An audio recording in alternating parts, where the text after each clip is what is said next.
Good evening. Oop, is it a good evening? Yes, it is a good evening. This could be interesting. We had a power outage today, so I'm not quite sure what's working and what's not working. Looks like the game audio is working. Looks like my mic is working. That's just going to leave the guests if we have any guests stop in today. It was 3:12 and everything just shut down, which was interesting. I was very surprised. I'm also surprised that my internet's a little, yeah, not happy.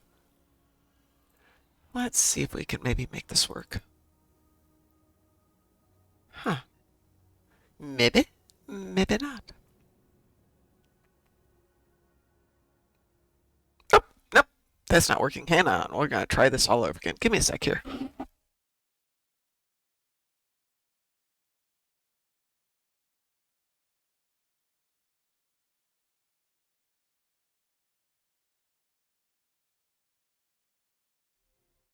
All right, let's give this another try. I thought I had this fixed. I was gonna be so happy. I don't think I have this fixed. This seems to be specific to Star Trek Online where I have an issue. It's like it's not connecting. It'll lag, it'll just stop, then it'll start up again. Well, that's working. I found some suggestions online about things you can try to fix it. They haven't been working that well. So we will see. All right, let's see if we can make this happen this time. Yep, there it is.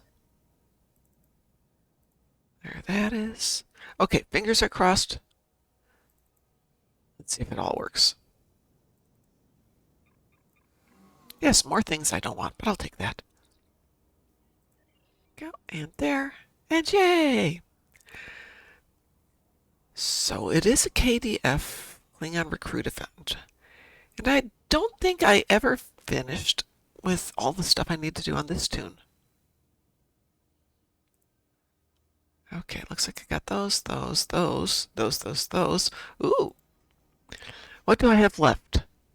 Oh, Marauder Commendation Rank 4. Yeah, that might not happen for a while. And a whole bunch of stories I haven't done. Okay, so where am I on Marauder? Hmm. Hmm.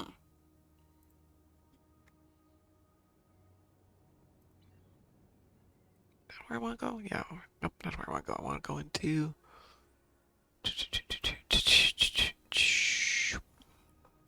that one.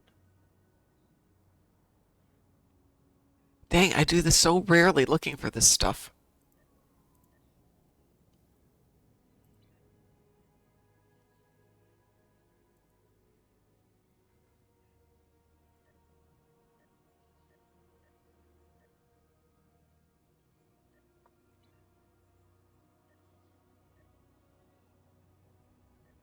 What's under duty officers, right? Right.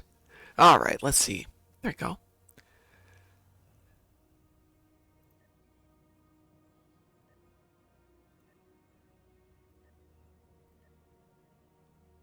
Ooh, I haven't done any of that either. All right, that's what I'm looking for. I'm at rank 1. I apparently have a lot to do. Okay, so I don't know what a privateer is, or a pirate, or a marauder. Let's take a look at that one. That would be under the Fluffy Accolades page. Do I still have that with me?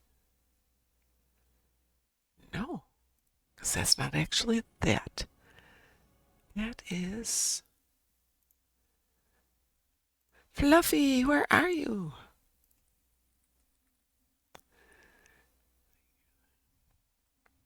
That one. All right, let's see what this one is. Privateer.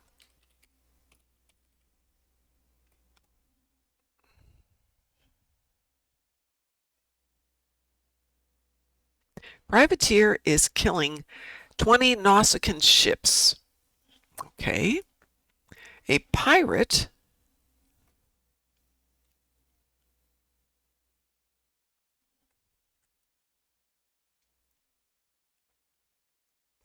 is killing. Oh, it's a commendation.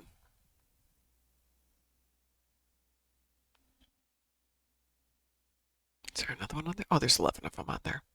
Let's find the next one. Pirate is 100 Nausicaan ships. Great. What's our last one here? Marauder. Let's see what that one comes up as.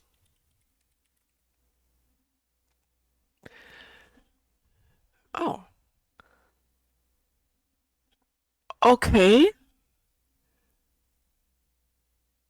That's interesting. It doesn't really help me with that one. Under the accommodation for marauding, the title Marauder is Marauder Tier 4. Okay, that's fine. But the other one is under, it just says Marauding. That one misses something. Let's see.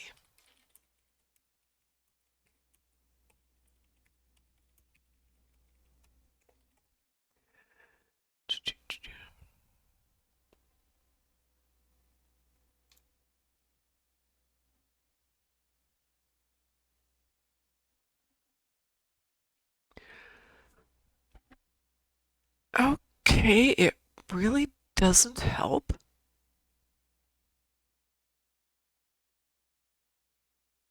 So it looks like we have to go kill some Nausicaans. A lot of them. We must go kill Nausicaans.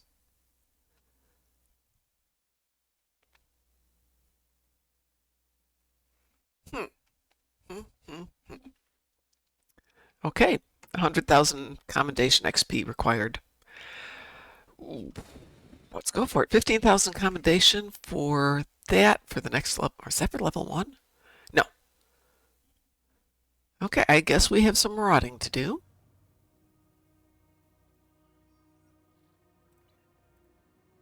So we must go find us some Nausicaans.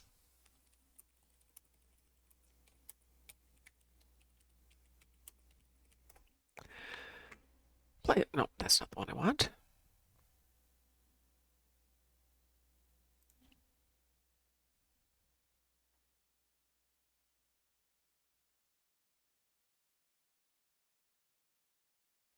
Nope, that doesn't help either.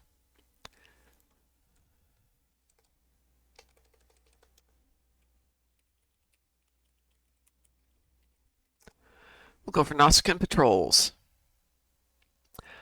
Wow.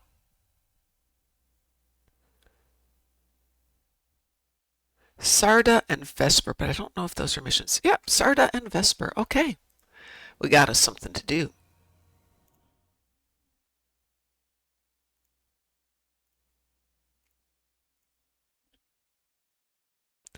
I have absolutely no idea where they are. What am I flying? Okay, yeah, I can get behind the ship.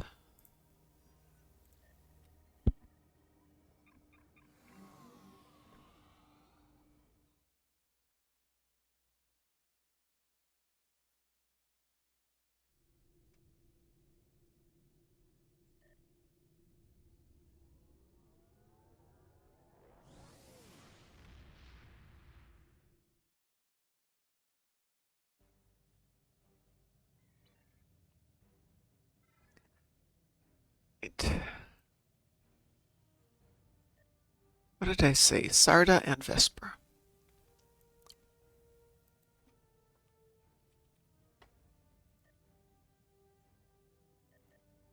Well, that's not helpful. Where are we? We're going that way.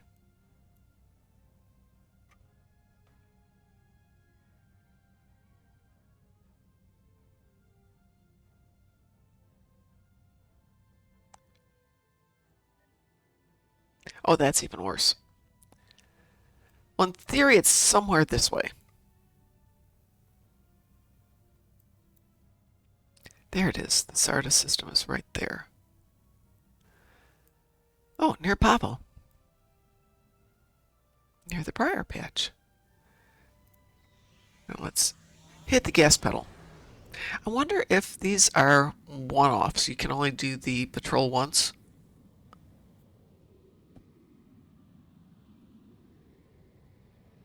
And I think there's a patrol up in Yeah, there is one up by New Romulus.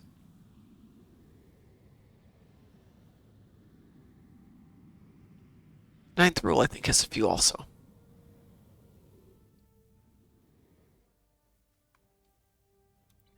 So guess what we're doing tonight?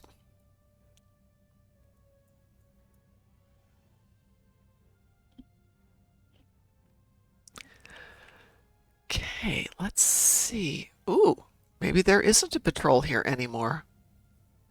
Doesn't look like there's a patrol here anymore. Okay.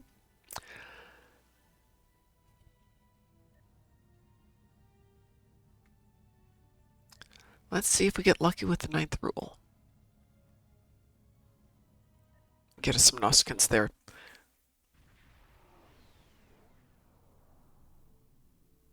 Looks like there was a fight here recently. Good to see you. The Carter is ready to assist you. Lead the way. Sure God will follow. Reading a single Ferengi vessel, Marauder class. They've decloaked. Leave enough of their ships for salvage. Under cloak. Terran Empire. Well, that's just the first half. We'll see who shows up in the second. Okay, so this is what happened earlier where my ship is kind of there. Okay, it's back. It locks up for a moment.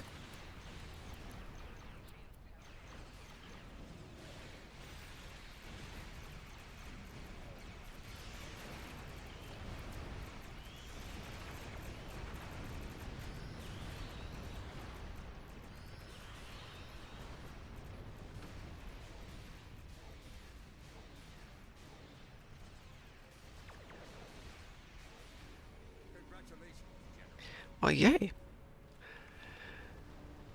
So when I mentioned this to somebody else, they had suggested going into the options under advanced. La la la la la, thank you. And their suggestion had been the multi-core rendering to turn that off because sometimes that makes what's happening with this little stutter thing happen, which I did. And it seemed to be working better, but now it's not.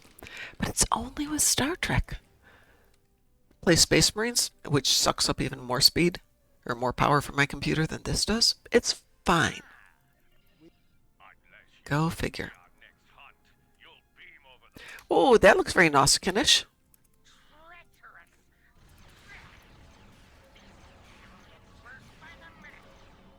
anyone ever want to be hunted by Hirogen? Oh, this Hirogen. Excuse me, not Nausicaans. My bad. My bad. They all look the same with those face masks.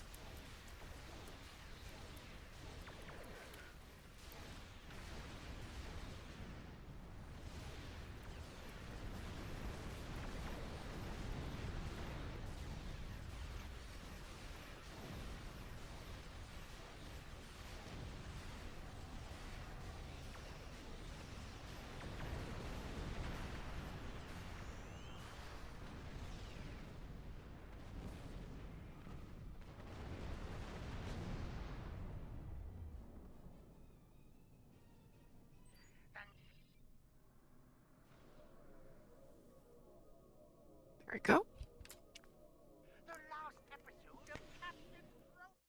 That would probably help a little bit. My chat dock was also down. Hi, Pulufelgar. Hi, Darth Gouda. My apologies. My chat was down because everything's down on my computer today, but hey. What's the fastest event? Battle of the Binary Stars? No, would definitely not be the fastest one. I swear.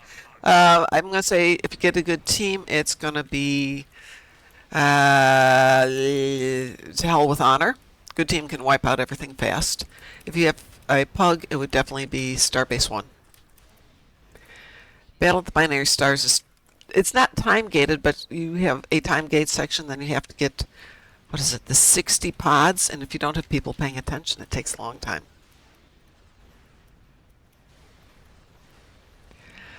Oh, swear, if you want to make Starbase 1 the easiest, you get yourself your Nadarian Defender and just camp. That puppy goes fast. Then you don't have to do anything. Most of the time I hate them, except right now where they're coming in really handy.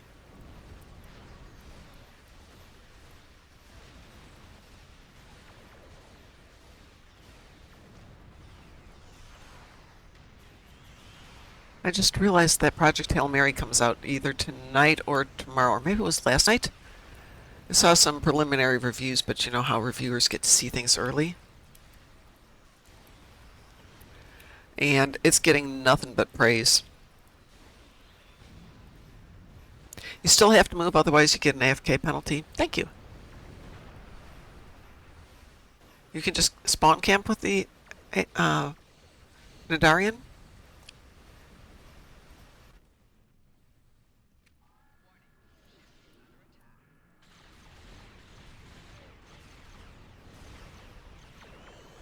They're down to a few ships.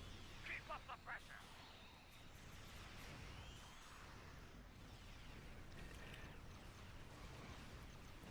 Yes, I know she needs a better ship and she needs a better equipped ship. It's just she doesn't get it till she finishes her homework and puts away the dishes. Or gets the next level. What have we got here? I think we need some omegas. Well fought. Logren's on his way to a Federation.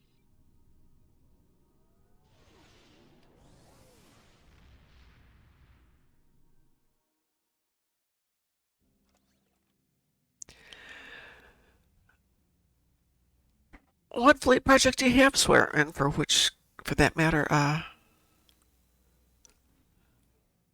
which fleet and which fleet project? I don't think we've got anything really cooking at the moment, do we? Oh, we do.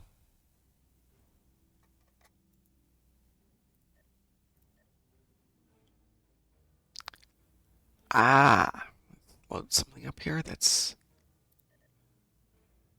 some yellow and some green would be good.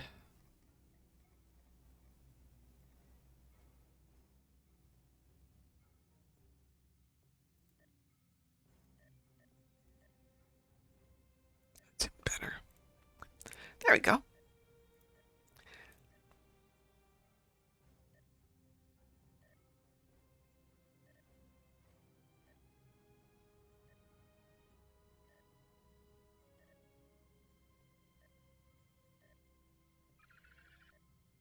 Oh, yes, I'm putting in 5 fleet marks there. Do I have 20? Oh, okay, I have no idea how the student got 1,000,000 dilithium, but fine. There, I have some dilithium.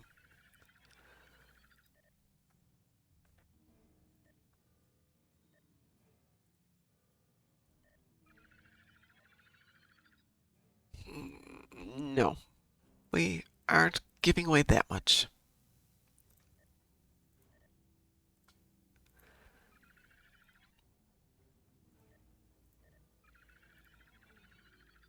Okay, I can live with that.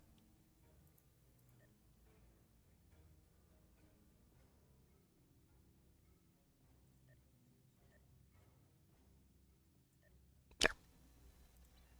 Everybody should be happy now.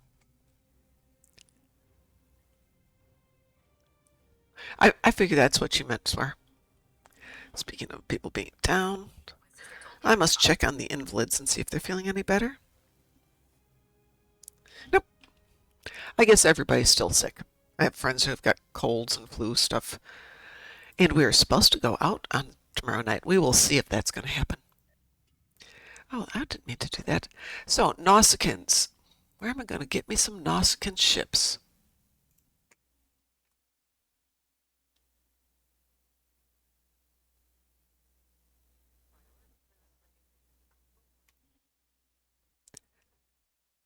Ooh, Frost. Thank you so much, dear.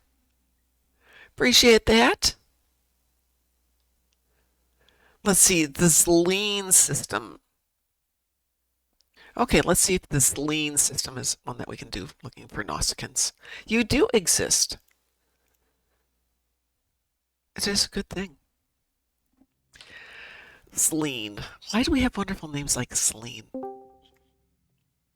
Hello, Taz. Huh. Hey, Mom. How are you? Oh, goodness. you say good? I said goodness. As Oh in, yeah. Okay. oh goodness. I mean, good that you're here. Yes, that's absolutely lovely, but not in the coffee stuff. Okay, let us find this lean system because I have no idea where that is. Yes, indeed, Admiral. 5-stream streak. Excellent. Let's see where we're going with this one now. Going up this way. Due north. There it is. This lean system. I'm working on KDF stuff today, or at least for part of today. So if anybody has KDF that you'd like to work on, welcome join me. Yeah. Okay, I'm really hitting myself in the head at the moment to think someone was selling epic level Concordium proton ship weapons for 7 million and now someone is selling them at 16. Well, yeah. Whatever the market bears. However, I love your comment. I'm hitting myself in the head because about a minute before I came in, I had to go in the little storage room next to me, which was set up as a kid's room, so the door is half the height of a normal door, and I thought I crouched down low enough.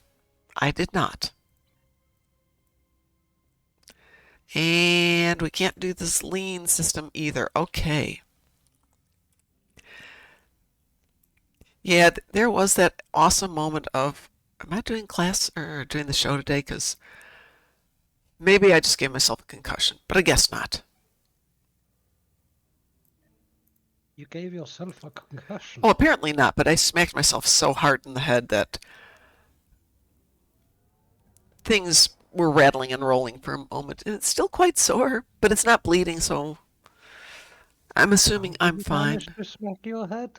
I was just saying, I have this little storage room that's off of my upstairs loft, but the doorway is half the height of a normal door, so you have to crouch down to get in, and I didn't crouch low enough to get in. Oh, so you went full force and just... Oh, yeah. Yeah. It's a very cute space. It was designed to be a kid's playroom. But I bought it because I thought my dogs would love having a room of their own. Nope, dogs hate it. Dogs cannot stand that room. All right. Which one of these is a Glorndon Core or Narendra that's got the Nausicaans hunting the Gekli? It's one of these.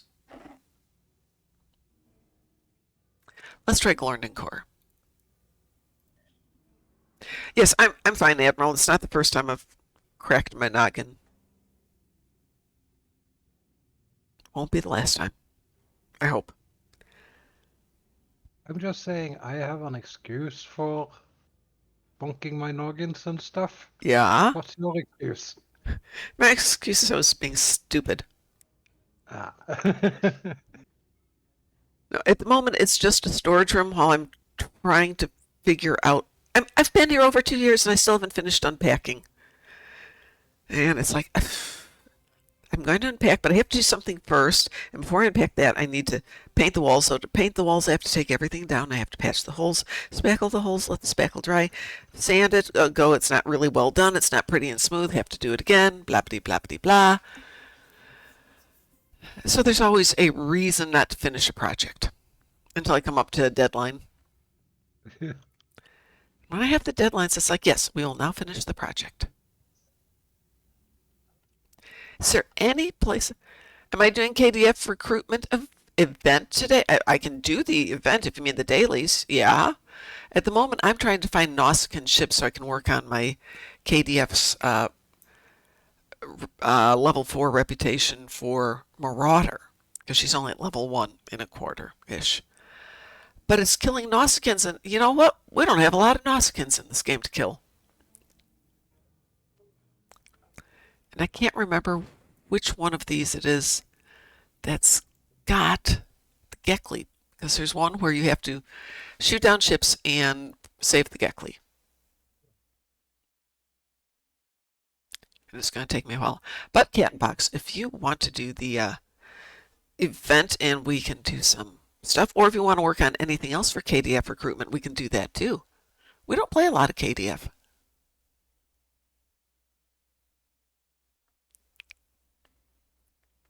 And clearly, I don't play this very often because it is slow to load.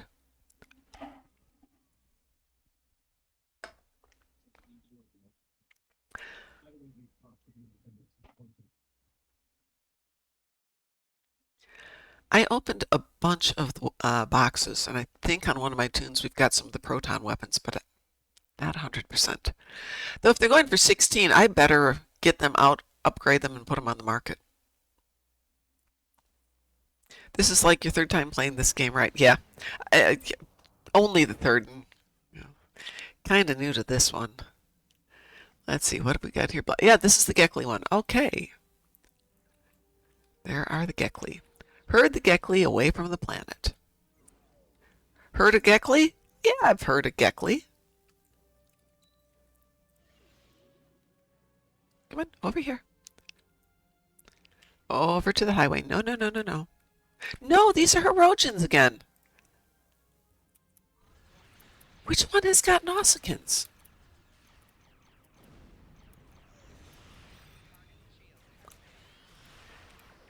I mean, they've got to be in something, right? It's something that we're supposed to do. You see those red encounters on the sector map sometimes? Yeah.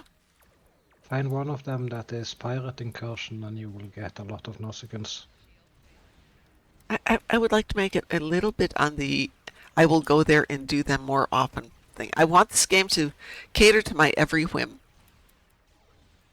and do what I want it to do. Yeah, well, my every Star Trek whim, yeah. All right, I'm going to get out of here as soon as I get these guys defeated. Geckleys, you're on your own. Thanks, it's been real. You'll be fine. I was working on horizontal progression this morning. Yes. And the AI was kind of flabbergasted that I wasn't making it for STO because STO already has the systems engaged to incorporate it. And I'm like, come on, how is STO going to be able to afford this? And they're like, yeah, oh, yeah, sure, okay.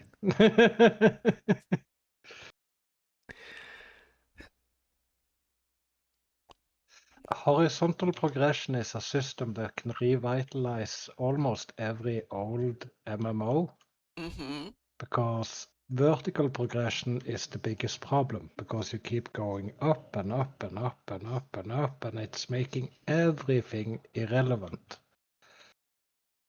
But if you have horizontal progression, yes, it keeps everything relevant.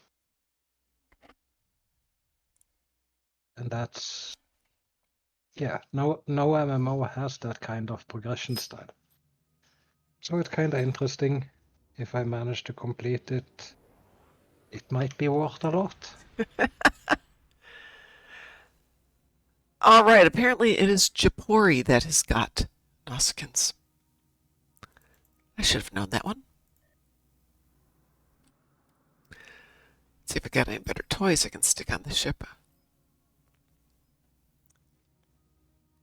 But a better engine. Let's put that one on there.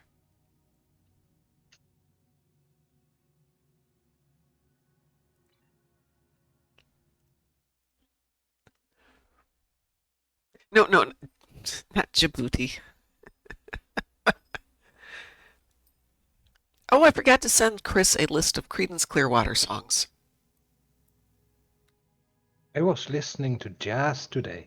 Am I getting old? No. Jazz applies for a lot of generations. You don't have to be old to like it. I never liked jazz. It depends on the type Before. of jazz. Today it was amazing. What were you listening to? I don't know. I just left it on auto. Oh, okay. I've been playing games. The YouTube Music app has just been running in the background. And for like an hour or so, it was playing jazz. And I'm like, this is not bad. This is really good.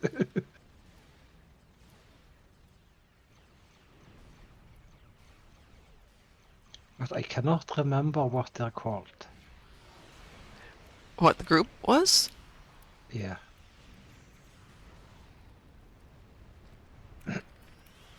What kind of jazz was it?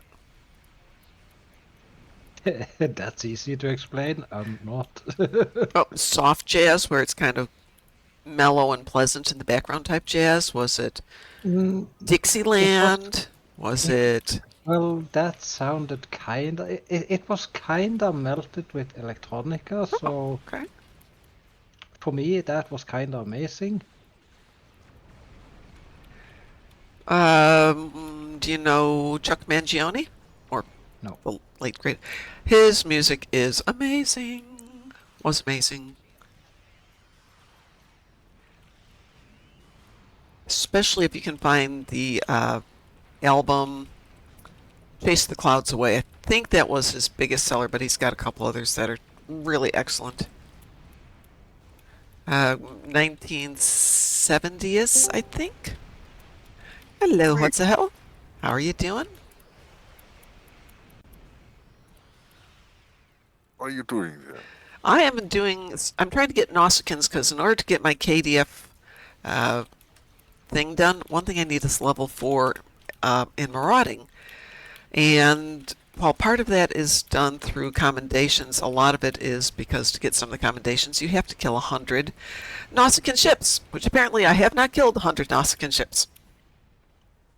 Get the accolade war.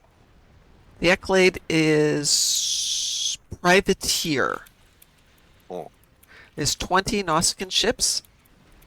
And then the next one is 100 Nausicaan ships, which is pirate, I think. And then the next one's marauder, which apparently is just getting everything, which is commendations and blah blah blah blah blah. So I have to think of all the ways I can do marauding in this ship and get myself some marauding XP. I haven't done this for so long for, marauding and all that other stuff. It's one of those, if it shows up, it shows up. But I don't pay attention to it.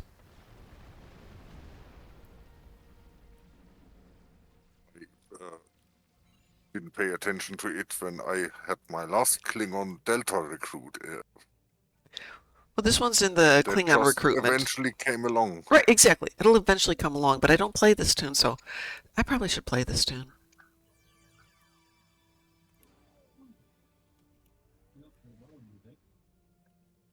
Oh, inventory's full. Let's sell off some of this stuff. There's a bit to sell.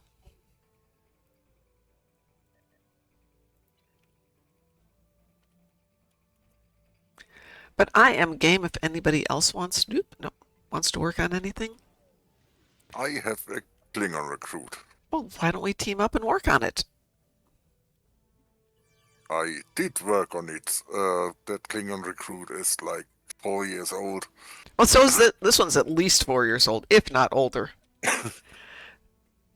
I can recruit has done all the stuff he can do, so there's no point in playing him. Well, okay. I did the entire, you get that item that unlocks those special missions and stuff. Yeah. Yeah, I've done all of that. Well, this is telling me I haven't done all the stories. It looks like I haven't done a lot of the stories. Oh, maybe I have. They're just not showing up.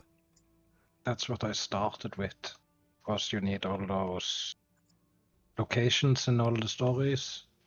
And after that, the grind starts where you have to like 100 TFOs and stuff like that. Oh, we teamed up for all that stuff. So this, I've gone up through play Yesterday's War. Played For a while, It took- I took my Klingon recruit out whenever there was an endeavor for physical damage on the ground. Oh, And then once I did the melee kills, took me 2 or 3 run-throughs of Klingon recruits to get to 2,500.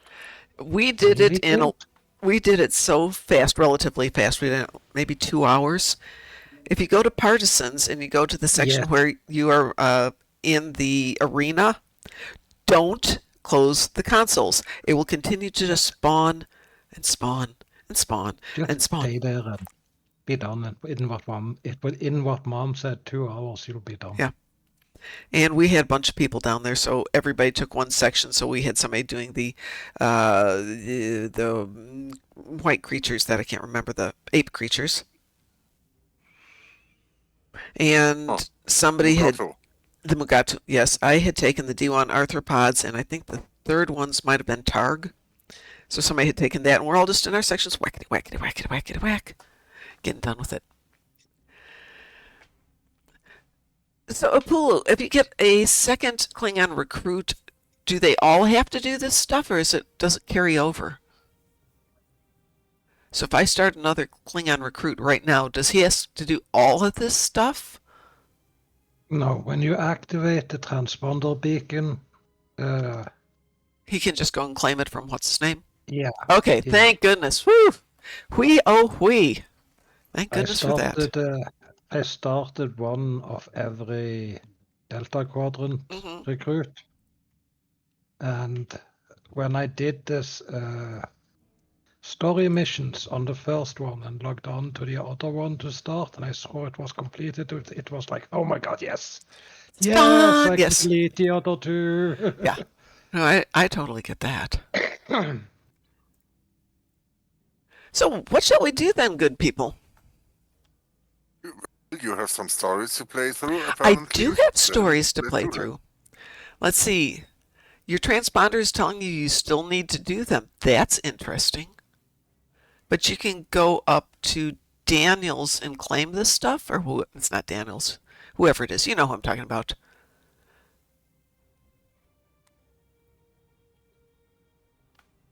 What's the hell? I'm going to send you a party invitation here if you want to join me for some stuff. How did you like Space Marine 2 yesterday? I love Space Marine 2 yesterday. I'm looking forward to playing it Sunday. I have very little on my calendar, I think. The game you had to leave, right? Yeah. Yesterday you had to leave a game, right? Yeah. That lasted for almost another 2 hours. Yeah, I saw you. I saw you guys were still on the channel there after I left. But Yeah.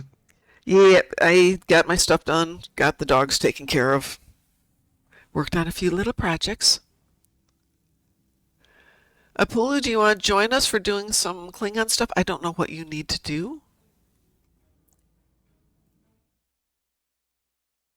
One thing was really impressive was how smooth your computer ran that stuff. Yeah, it's running it better than it's running the Star Trek. I'm still having the issue with Star Trek, and they have made it, the problem with the game kind of stalling, or like it's not connecting. It's only Yeah. on Star Trek. It's not on Space Marine 2. It's not on any other game, just on Star Trek Online. Mm-hmm. I don't understand why. Because their servers aren't prioritized. The servers are running off a like 50 megabit line. And But you're running a 2 gigabit line, so just do the comparison. But I haven't had the problem until about 2 weeks ago. Something has changed in the last 2 weeks.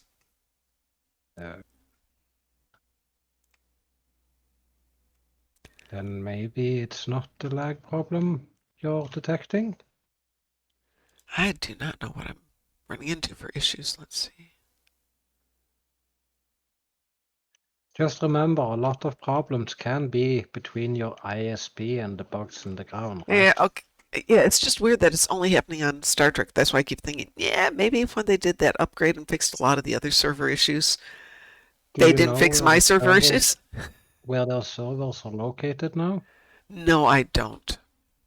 Germany? No, I don't think they ever went over to Germany. Okay. I felt a massive... After Deca took over and Yeah. stuff, I felt a... How should I say? A massive latency improvement. Mm-hmm. And I heard you guys started talking about you were having less latency, or, well, more of it rather. Well, you guys were having a worse problem. At least Pi was up until a couple of weeks ago, and now it seems to be resolved. It is somewhere on the east coast of the U.S. I don't have a specific address. And that's as of July. Let's see if I can get something more specific.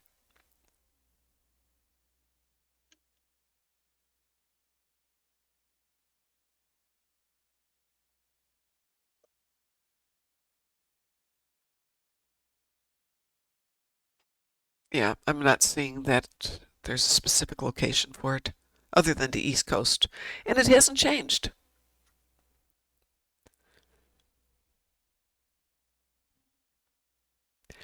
So for the moment, I'm just going to have to suck it up and deal with it. Marauding assignments, that's what I want.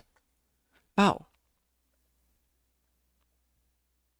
Appropriate artifacts from archaeological sites. So a lot of this is in Bridge Officer.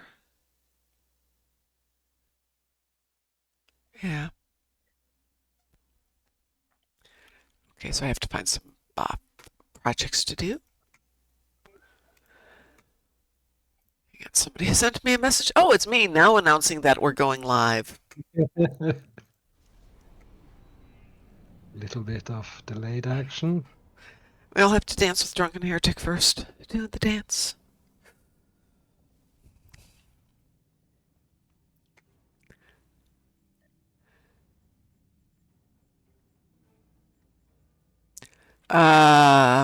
Do I not have you as a friend, Bulafelgar?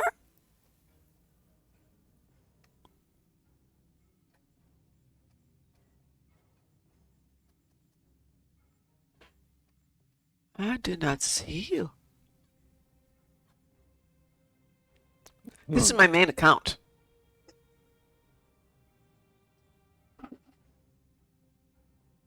You're in game, right?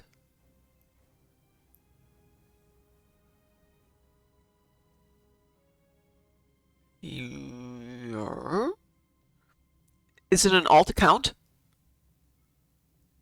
If it's an alt account, then no, I don't have you. Oh. Yes, don't be invisible. Let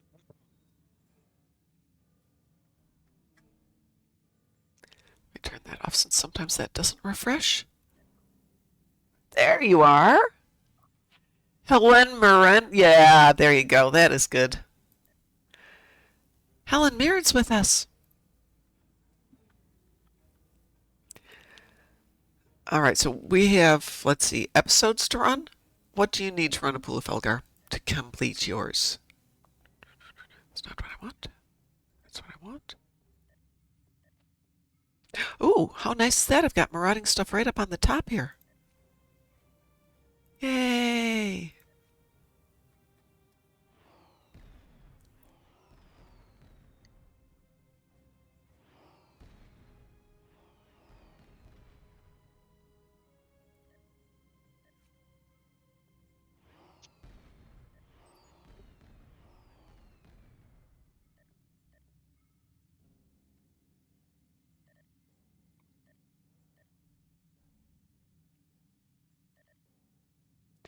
See if that gives me enough. There we go.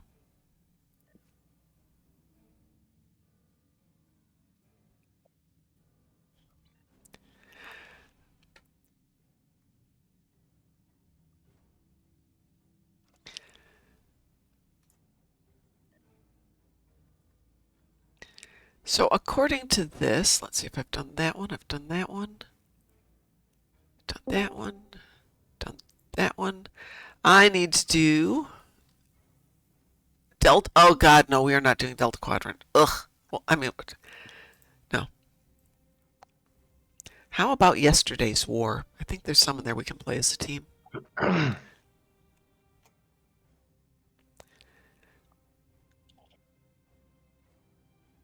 It's on you, Pool of Elgar. What do you want us to do?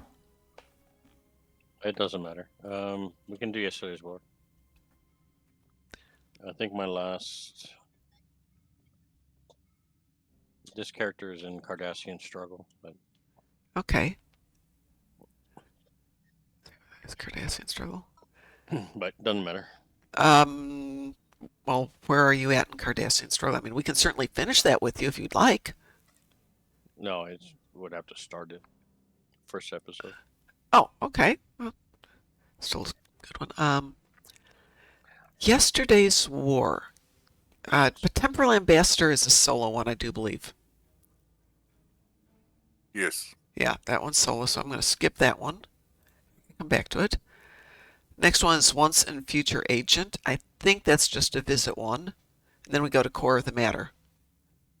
So let's see what this one is. Yeah, so Once and Future Agent, we can actually skip that one too because we can go to it. If you want to start with Core of the Matter. We get to disguise ourselves as Romulans. Yeah, we get to go be Romulans for a little bit.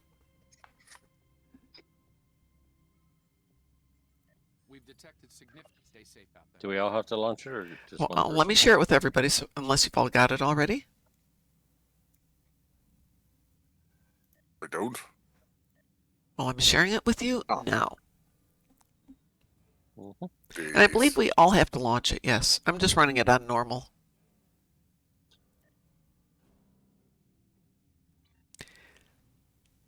And I'm heading over there. There we go.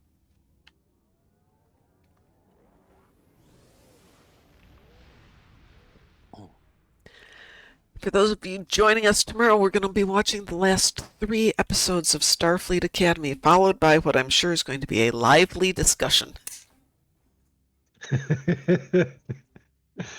I haven't seen one positive review, and I've been trying to avoid all of them. Yeah, I've been seeing reviews, and I'm like, nope, gonna watch them first, gonna keep my mind free, because some of the ones that they said were absolutely horrible had some redeeming moments.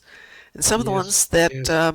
they thought had redeeming moments, I'm like, no, they do not. All right, yes, we are going. Go, accept.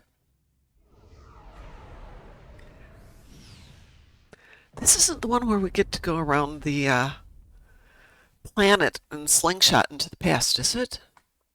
Nope. Oh, which one is that? Because I love that episode. That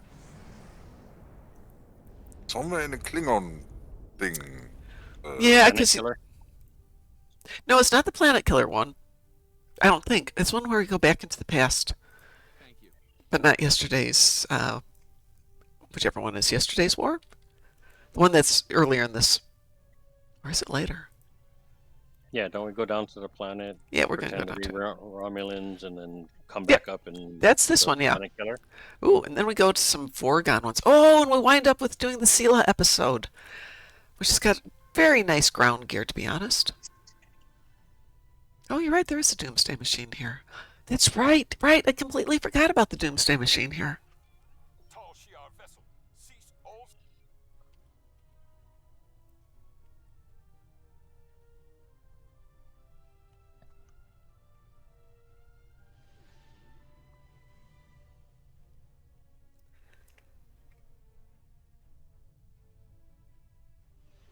IRW Mareri. This is data received, Mareri. Welcome to.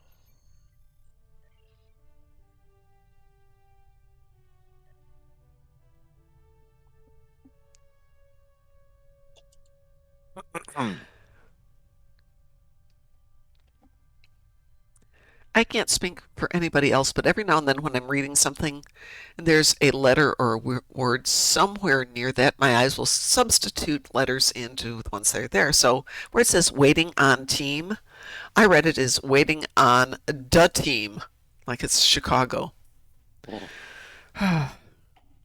Somebody gonna take down there? It's up to you guys. I'm good with it. It's all on you. If you accept, we're good. My team is weak, so if somebody wants to take down theirs. I don't know if I've got anybody that's bad, or let's see who I've got. Yep. What's the whatever? Once you, yeah, it's not going to matter too much. Normal. There's 3 of us. Right. You know.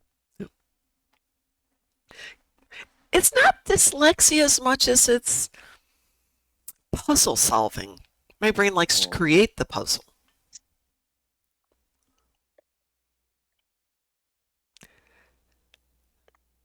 So I had a weird discussion today. Yes? So somebody was taking issue on what is organic and what is not organic. Okay. How technical do you want to get? So Like they were saying that honey is not organic. Has it got carbon in it? And the answer is yes. Thank you, Mom. And then, Crunchy organic diamonds. so organic, like cow's milk. Okay. Oh, yeah, it's organic. Okay, there is no legal definition of what is or isn't organic when it comes to food. That is a buzzword that has no defined meaning. Right. So we looked it up, and according to the USDA, it's got like 3 criteria. Mm-hmm. The can't have taken antibiotics or something like that. The cow can't have taken growth hormones, and the third one was it has to be at least 30% pasture fed, according to the site that I looked at. So then it went into a weird area where then we asked, okay, is a woman's breast milk organic? So we searched that, and then it said yes. One would hope. It didn't say whether the person had to be pasture fed, if they took antibiotics or growth hormones. It just said yes. So it just ended up being a weird path. That is a conversation I would not have expected. I follow a few food bloggers, and the general consensus is, at least from what they know, there isn't a real definition of what is organic versus not organic. It was just a weird conversation. Yeah, I'm going to give you credit. That is one of the weirder conversations. Don't we go down here? Yeah, I think we go down. Yeah. Where we will face our inevitable betrayal. Just when I play with others, I just tend to follow other people. So. Well, that's fine. We're here to get this completed. This one shall, Sub-Commander. See ya. Do we all look the same? Yep, we do. Your attention, please. Let's begin, shall we? We thank Specialist Krog of Nakul for joining us. Are we skipping this? No? Yep. So. We have been betrayed. Shooty, shooty, shooty, shooty, shooty.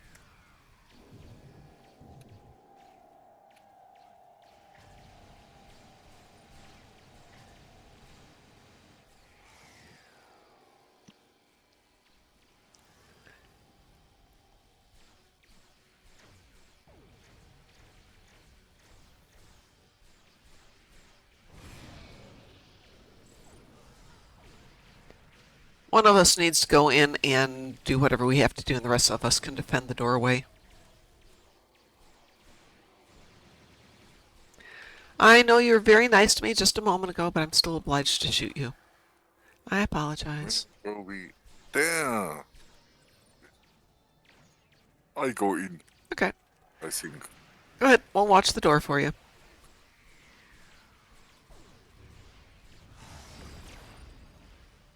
Ouch. I like it. I landed in a box of lithium. Do they spawn out here or do they spawn inside?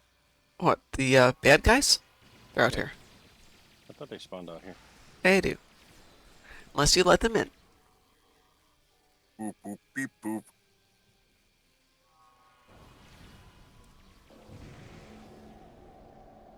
It's appropriate I use the features. It's plasma. They're Romulans. They like plasma.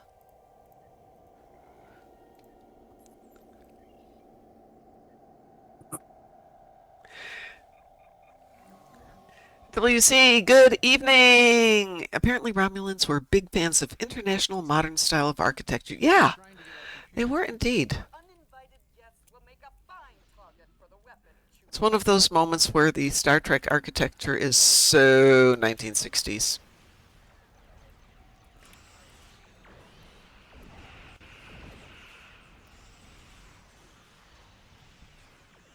I totally don't remember what this character can do.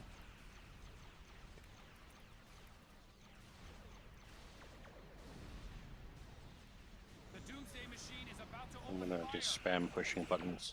Yep. That's all you need to do. Just stay away from the base of the Doomsday Machine. And I don't think we have to try and kill it, do we? We just have to not get killed. Yeah, in the beginning we got to take out the Nakul ships. For the Hey, first I phase, shot think. this ship. What the heck? Oh, Yeah, they keep repairing until how dare you they? feed How everybody dare out. they?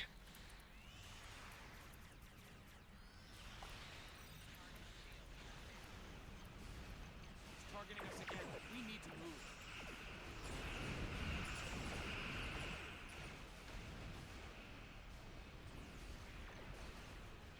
That was close. Almost got this console working.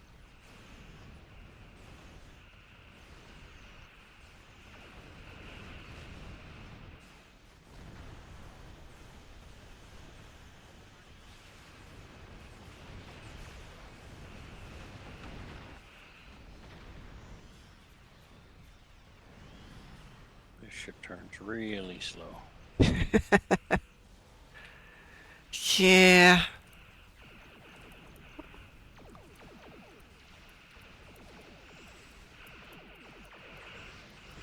The console is ready. Get close to the Doomsday Machine so we can transmit the control codes.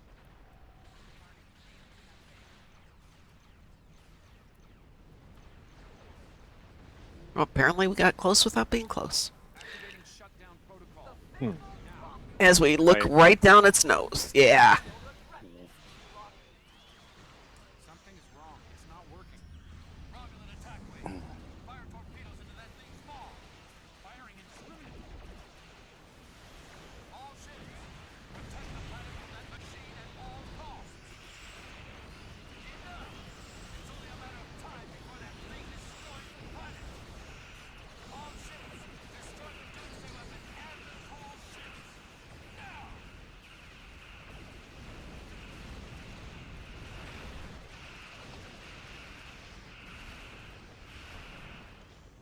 Can we destroy the Doomsday ship? Or Doomsday machine? I think we have to take out the The whatever you call Retribution these people. and the other one. Yeah. And not die in the meantime. Where's Retribution? Oh, apparently somebody got it. Yes, then a cool ship is about to be food for the beast. I see. Oh no. What's happening? Ah! The machine. It's on a collision course. No, no!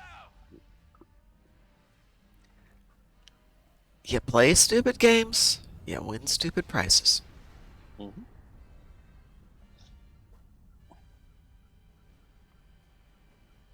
And then that leads into the TNG episode in the future. Might as well finish killing the rest of these people here. Don't you need to... You do, but apparently all we needed to do was kill the Nakul ship and it flew into the base of the Doomsday Machine, and that was that. Alright, well that was easy. Yeah, there's another episode way earlier on in the story where I think you and the Klingons are fighting. And Yeah, it's in you that have- first arc, the Klingon War, where you have to disguise yourself as a Klingon. And you team Yeah. up with somebody who does fly into the Doomsday Machine. I'll be fine. I'll be fine. It'll be fine. WC says, I've confused the interwebs so hard that it gives me German ads all the time. I've got an ad for Project Hail Mary, but dubbed in German. Great cost. Oh.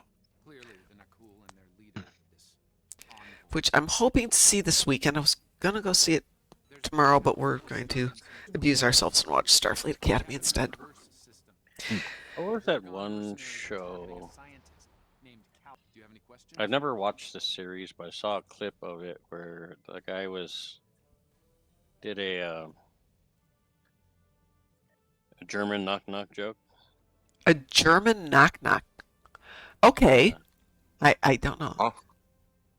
It's like a lawyer movie or TV series, and then the guy goes, "Did you hear the German knock knock knock?" So he goes, "Knock knock." Guy goes, "Who's there?" The guy turns around and slaps him. He goes, "Nine. We will ask the questions."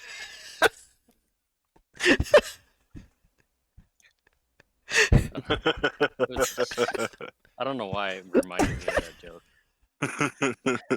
Okay, that's a good one. Yes, see, I did create that character to look like a bad 90s, 80s, whenever rock stars had big hair. I think that was 80s, right?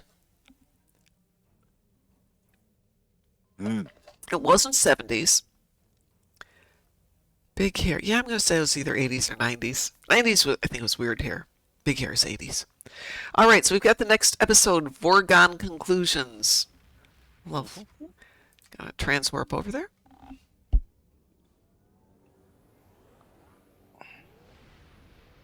Remember in the good old days when you actually had to fly everywhere? Yeah, no. I had a tune that was so low level at one point that, not joking, I would put her on course for something, go make dinner, eat, and come back, and she still wouldn't be there because no transwarp.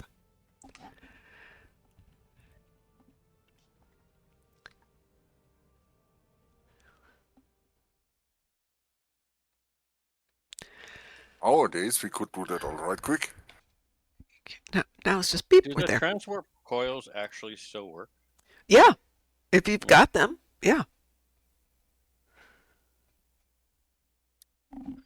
But we're talking about mechanics of the game that aren't being used anymore earlier, like, to a large extent, reputation equipment. Some of it's still great, and a lot of it is not used anymore, so wouldn't it be nice maybe in their infinite wisdom to start tweaking some of that?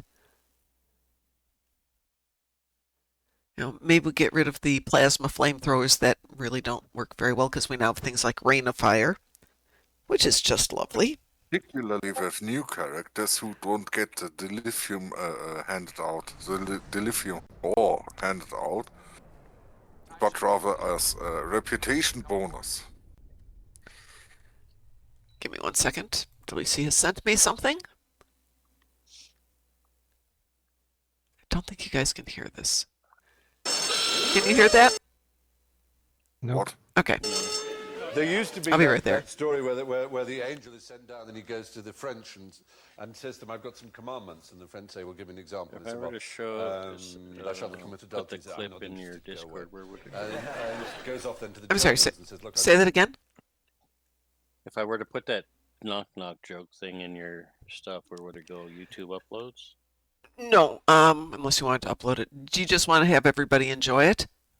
Yeah, be able to see it, I guess. Dave's Gallery is a great place for things like that, or Stream Chat Channel. Stream Chat Channel is usually a good spot to put things like that. Or the lounge. I'll do it in Data's gallery. I might finish with this very unappropriate joke that Delisi has sent me, and then I'll be back. Where the angel is sent down and he goes to the French and says to them, I've got some commandments. And the French say, well, give me an example. He said, well, thou shalt not commit adultery. He said, I'm not interested, go away. And goes off then to the Germans and says, look, I've got these commandments I'm trying to shift. And the Germans say, what do they say? He said, well, for example, thou shalt not kill. I don't think so. He goes to the Italians and says, look, would you like some of these commandments? What do they say? He said, well, here's one saying, thou shalt not steal. Go away. Then he goes to the Jews and says, like, we've got these commandments. How much are they? They're free. I'll take 10. You're streaming the audio. Very un-PC, but very funny.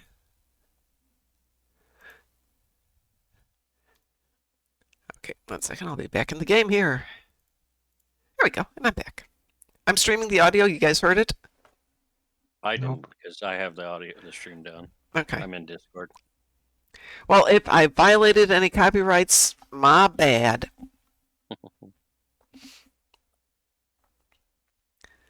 Let's see. Jaime win. It's not Kapla. That's when things blow up.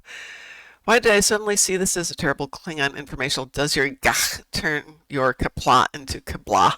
There you go. Cryptic does pay its bills by monetizing a power creep. Yeah, that was indeed Stephen Fry on QI.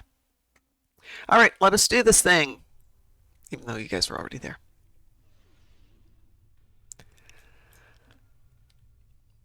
It shouldn't be a huge deal. I hope not.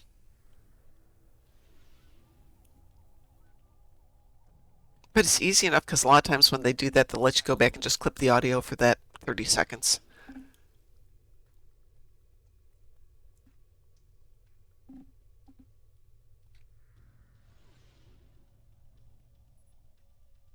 The Vorgons have cornered Caldano. Engaging them now. Oh, yes, Caldano. Who's in, what, 2 episodes and then dies, right? Hmm. The Vorgons have beamed out after our disagreement.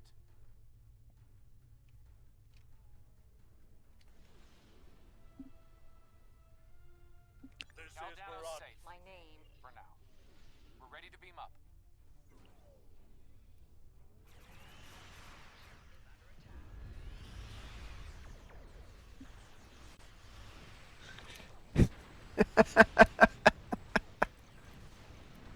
Since these Vorgons aren't of this era, destroying them won't disrupt the timeline.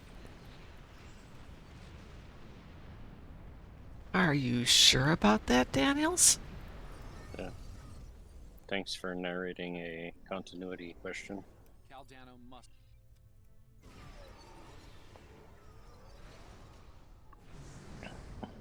More Vorgons.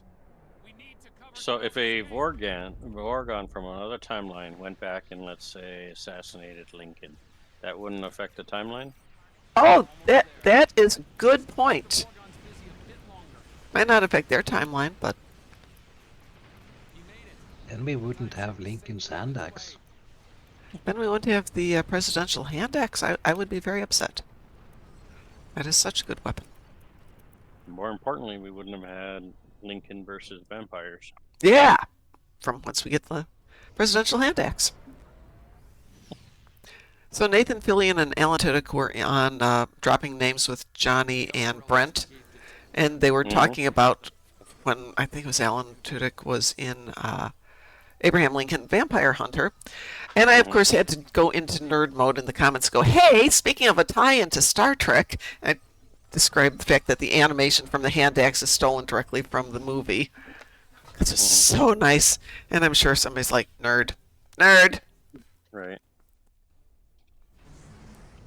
Mayone says, continuity? What's that?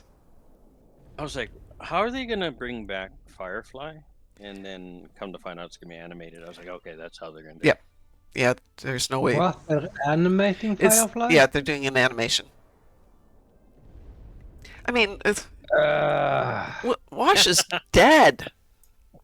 So it's they going to have to, right? Yeah. They'd have to make it earlier than that, but the problem is the only way to make Wash younger would be some kind of CG animation. No, thank you.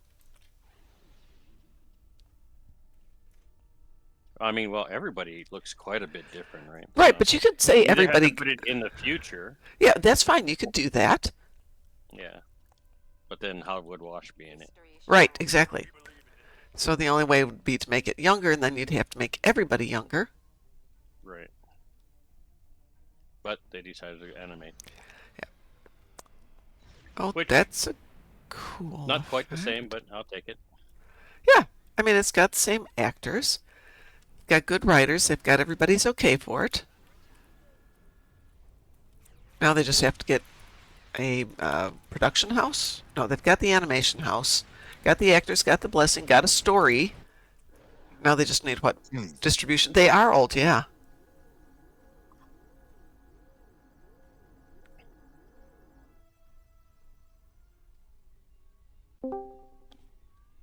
I always Hello. Hello.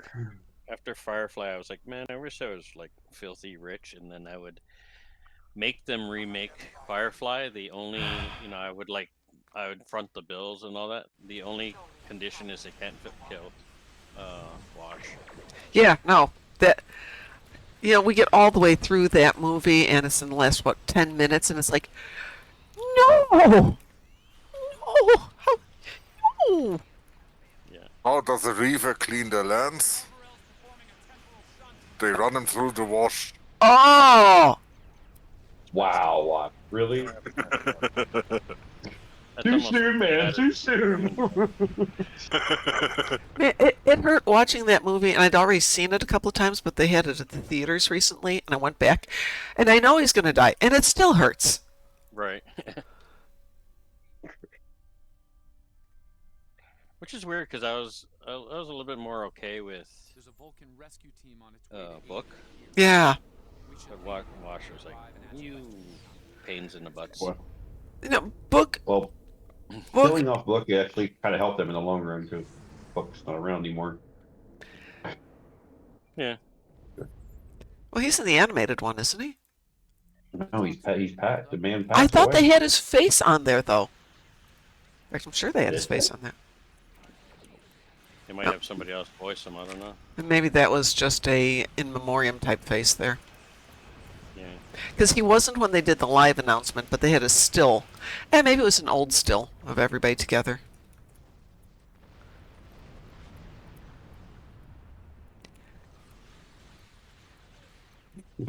I still love the one short where Nathan went up to Summer Cloud's house and she was like, "I knew you were coming," and he was like, "That's still creepy." And then Jade said it too, and he was like, "That's even creepier."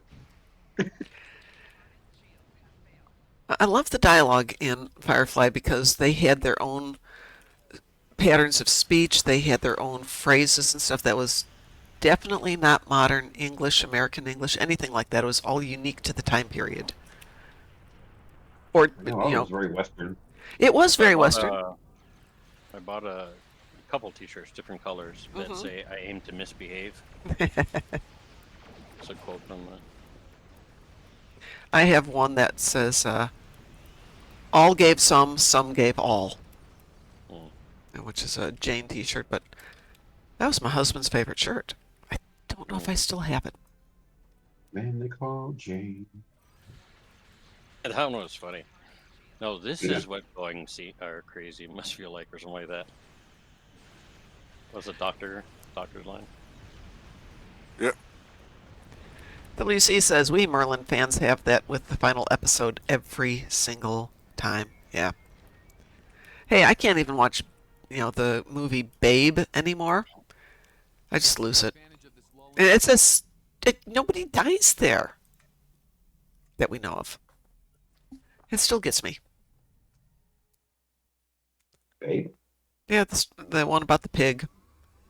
Oh, yeah. Okay. And some people can just write things that make you feel bad. Merlin, like the English Merlin, The series. the one with Kate McGrath. He's the only actor I remember from that show. Oh, there's a lot of actors in it. Hold on. Oh, this one's got all the accolades in it, but you have to play it like 83 times to get them all.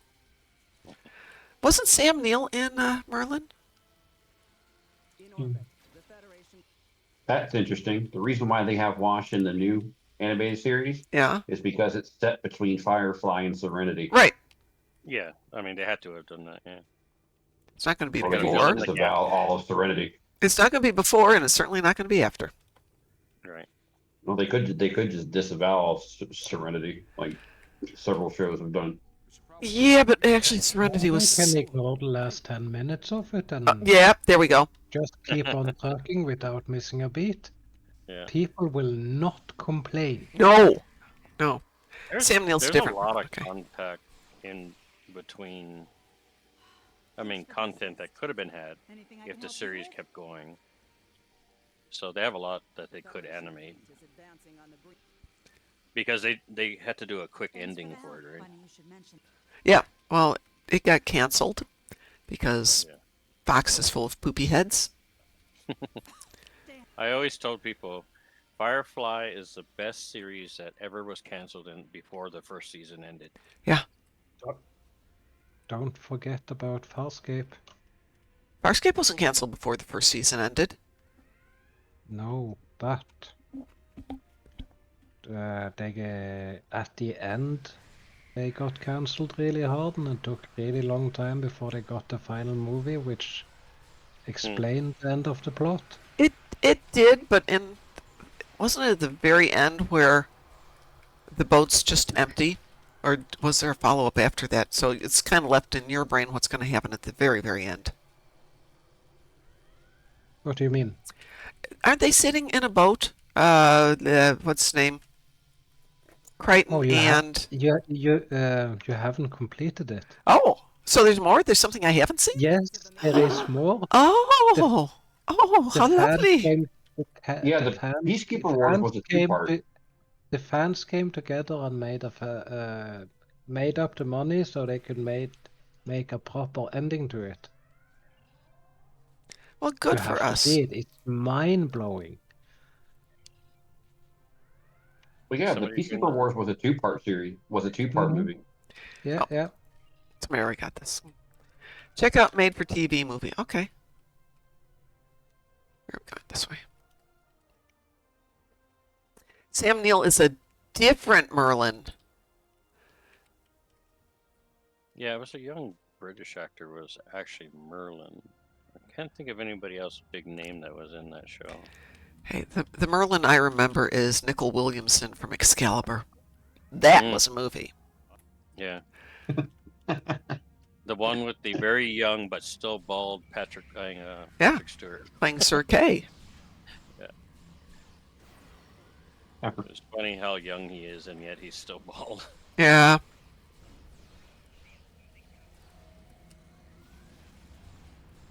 I remember that. I was looking at the Farscape stuff, and I was just peeking, looking at the synopsis, and I caught the part where Rigel ended up pregnant with Michael and Aaron's kid.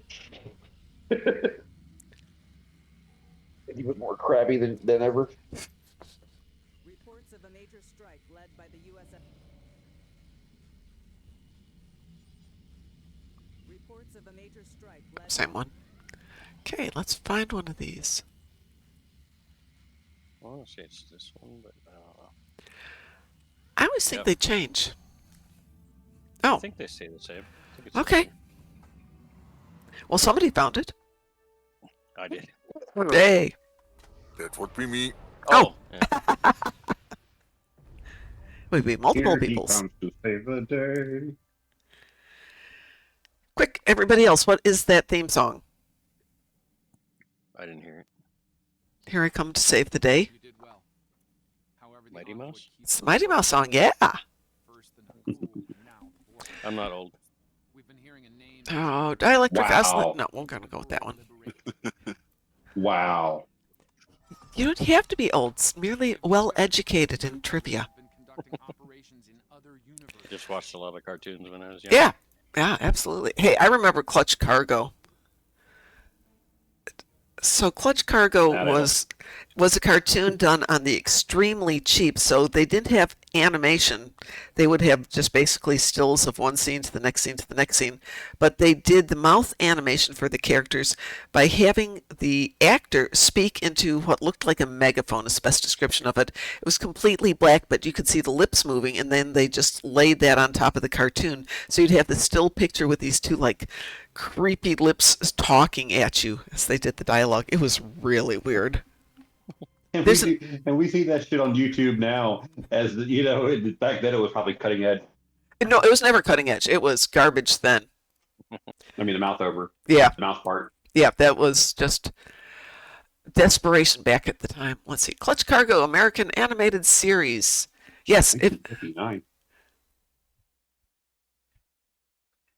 Wow.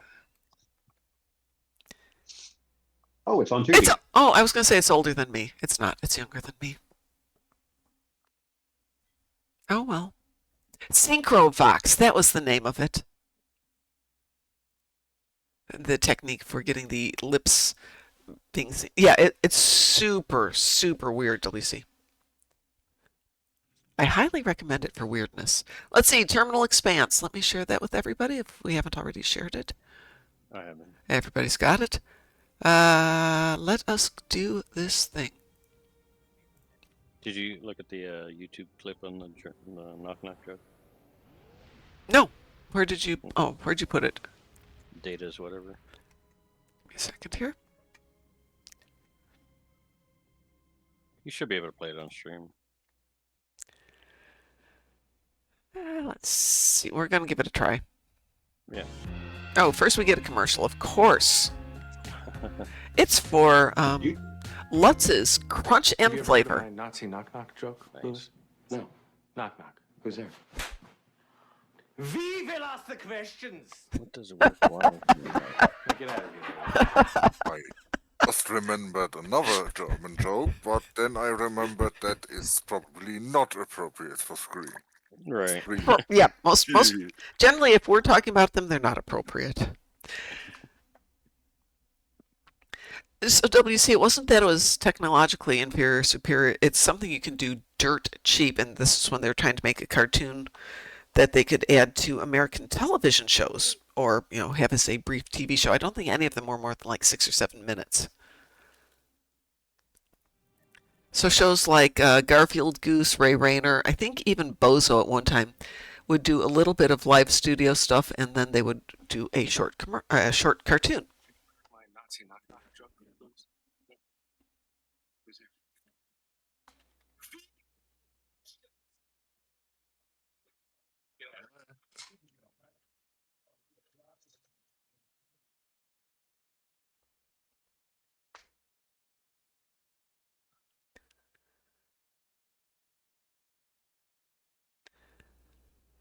There are so many good German YouTube videos out there. There's the woman from Vietnam who married a German, and Oh, I love her. oh I know yeah, her. yeah. I just love it because I spent enough time in Germany to appreciate the German side, and I can identify it with a lot of the things he does more than with what she does. But I love the fact that she's trying to assimilate into one culture, but bring him into her culture, but keeping a really good sense of humor.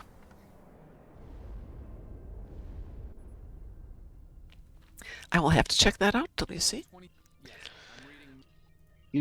going to have to check out this fan-made Star Trek show called Star Trek Continues. Yeah, you should. I've seen it before. You absolutely should. A lot of people guest star in it. And some of the stories are really good. Yeah, Mike, and I've seen this later, like Trek alumni Michael Dorn plays the ISS Enterprise's computer voice. Like, dang. Doug Drexler plays Paladin. Speaking of which, I took one of my posters to get framed today. It's the interior of one of the ships from Picard. And it wasn't until I opened it up and looked at it that I realized that it's got Dave Blast, Denise and Michael Okuda, Terry Metalis, and Doug Drexler all signed it. And I'm like, oh! Nice. And I'm telling this lady, you have to be super careful with this. And she goes, okay. And she starts researching and goes, we can't dry mount this because it's got all the signatures. They might get damaged. I'm like, nope, we're not damaging this. Now what is? What? There was a Farscape video game? What? Is there? Yes. 2002. Mm-hmm. Quarter of a century. Let's be old. Quarter of a century was 2002. Hey, this is the mission you get the slushy. Oh, is this the slushy one? All right, I will go get me. Isn't it over at the replicator when we're done with the sequence? Yeah, you gotta finish the thing first. But it makes one of the turbos, good turbos, right? Yeah, and doesn't it also let you do a dance or something? Let's see. Which one does the slusho mix, or are we not done? Oh, sorry, we have to Yeah, we gotta heal the gotta crew. put out the fires and everything. Well, they actually got the people who played the characters to voice the characters in the game. Wow.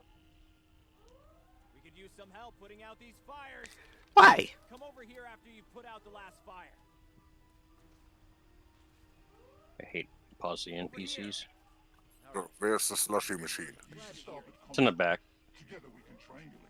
But we gotta finish the mission first. No, we have to finish this part of the mission, right? Before we beam down. Yeah. Scanning the sphere.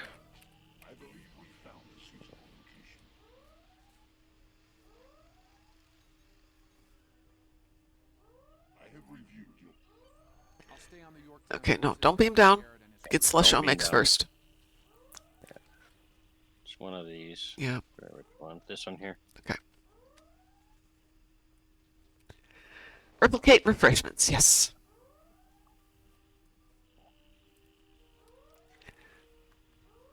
Used to be you could sell that on the exchange for $1 or $2. Oh. The slusho mix. What do I do with that? Well, you can feed it to a tribble, which is... Hang on a second here. I will tell you. What it is. Oh, you're gonna do it. Okay. Social mix workers blah, blah, blah, blah, can be used to breed a Kelvin timeline tribble. Huh.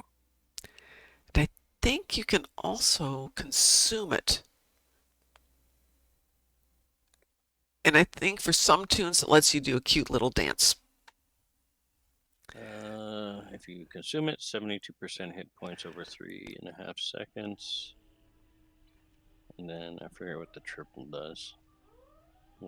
Kelvin tribble does the lens flare, but it's nothing spectacular.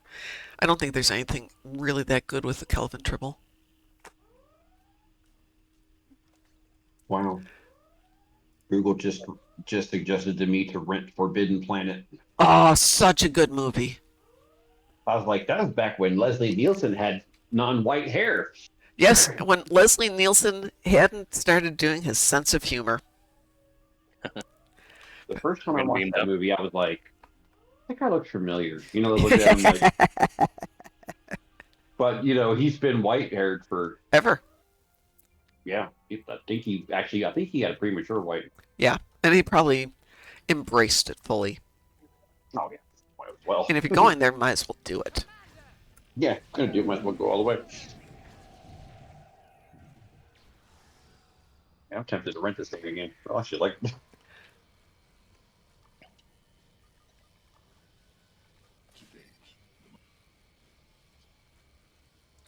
What is that charge?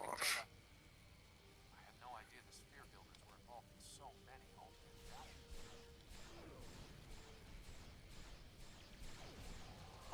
Oh. realities.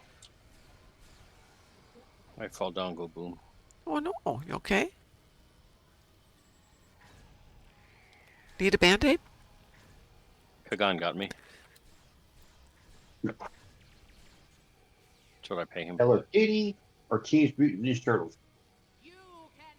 Say that again? Oh, she ran away. I do not understand that comparison. Did you say Hello Kitty or Teenage Mutant Ninja Turtles? Yeah, the Band-Aid joke, because a lot of the probably. Oh no, that's the War Machine. that's If Teenage you watch Mutant. War Machine, It's one TMNT.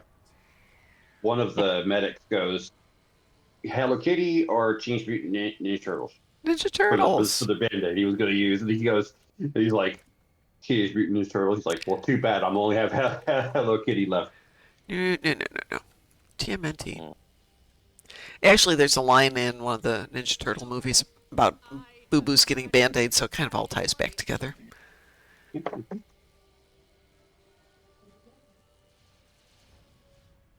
Actually, I do recommend watching War Machine. It's actually a really good movie. There's a War Machine movie? Yeah, it features the well, I don't know if it's attached to the whatever you're thinking of, but the guy who plays Reacher in the TV show. Oh, the big blonde dude. Yeah, he plays one of the main characters in it. Huh. I will definitely watch it. PTSD soldier from Afghanistan, and then he's trying to join Rangers when everything happens. Like they're in the middle of their last test, and then all hell breaks loose. Oh. Well, wasn't Alan Richardson one of the Teenage Mutant Ninja Turtles? Don't think so, but I think he was one of the original. Not too tall. He is tall. Let's Google it. That is why they made Google, so we can do I this. don't think so, because Ernie Reyes, the little boy in the second one, played Donatello in the first one. So you know the guy? I don't know if you've seen the TV show, The Archer. Yeah. Green Arrow. Oh. That the main guy was one of the Teenage Mutant Ninja Turtles. Okay, you said Archer, and I'm thinking Archer's a cartoon, not a TV show. But okay, different one. Arrow. Yeah, I have not seen that. I've seen bits of it here and there, but not sitting down. I'm trying to think where else I remember Richardson's from. It was with Henry Cavill. It was a World War II movie, I think. Yeah, Alan Richardson was Raphael. Was he really? The voice for the new one, the new series, and motion capture. Yeah, well, because the Teenage Mutant Ninja Turtles were bigger in the new one. Oh, that's than the okay. original. I'm thinking the old ones because they were all they were Ernie Reyes Yeah, I was sized. like, I mean, he was Well, like he was 2 or 3 years in the old when that one. was happening. Yeah, so you had Alan Richardson, Noel, Pete Plazak, and Johnny Knoxville, Donatello. Actually, kind of makes sense that he plays Raphael because Raphael's kind of the biggest one out of all of them. Yeah. Well, I don't think he was as big back then. When was it? When did this movie come out? No, I mean like he just sheer height too. He's a He is tall a boy. tall guy. Yeah. Yeah, this one was 2014. I don't remember. Yeah, he would have been younger then. What was the first one? The original 2014, Sphere builder ships. the one he did. Oh, you mean the original movies? But back in the Yeah, because what's her late name? 80s. April in the first one, was she? Oh, April O'Neil in the first one wasn't April O'Neil in any of the later ones. Are we talking the original first ones or the remakes? The original first one. Original one. And the original one, I know it's Paige Turco in the second one, and she kind of wasn't in the third, but I don't remember who was. I'll just cut this off real quick. I can see her in my Sorry, brain. I'm getting sidetracked. Everybody else beamed up, probably, yes? No, I'm shooting things. April O'Neil played the original movie was Judith Pogue. Thank you. Yes.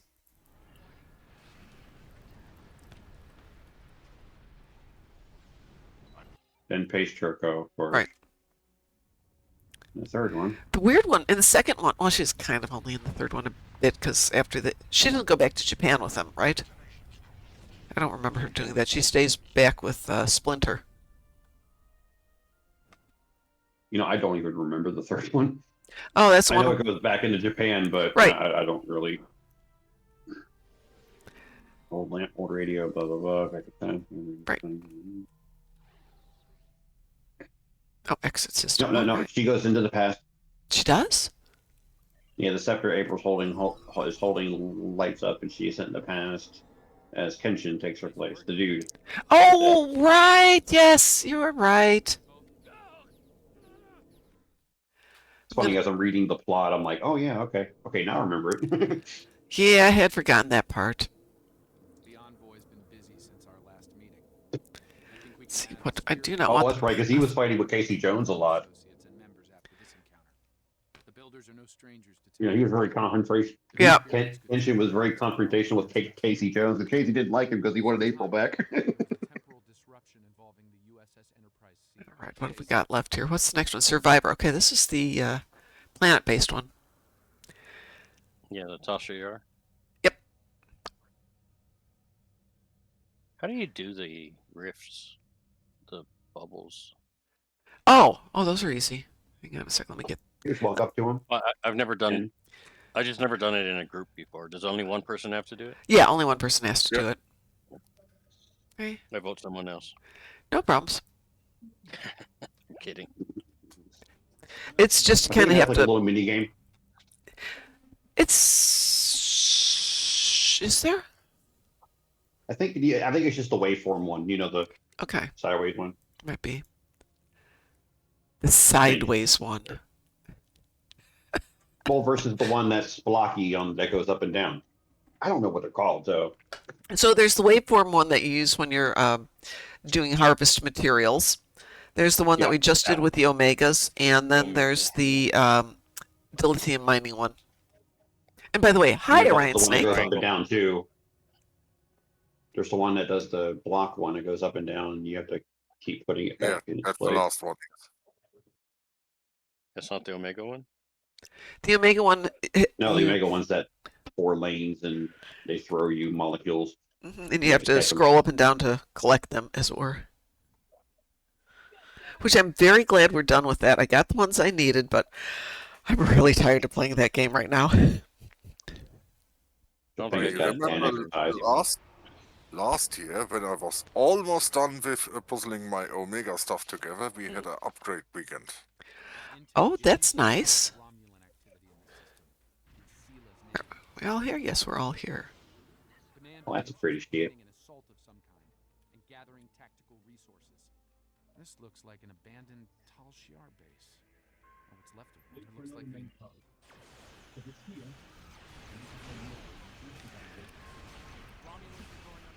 Everyone was talking Orion Snake, but I did notice you were there. And hi, how are you doing? Thank you for being here. Those ships, as long as they keep leaking plasma, we can follow their trail. They're not trying to lose us. I'm glad to hear that. Unidentified ship? Ooh, hi, Sela. No.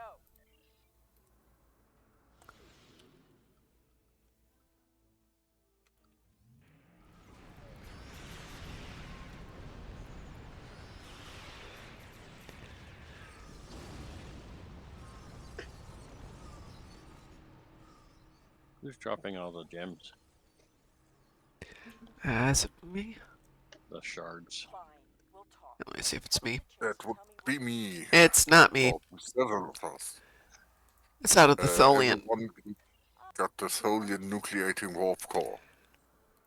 Which, those things come in handy if you wind up dropping a bunch of them and your enemies spawn in and just blow up. It does make for a fun evening.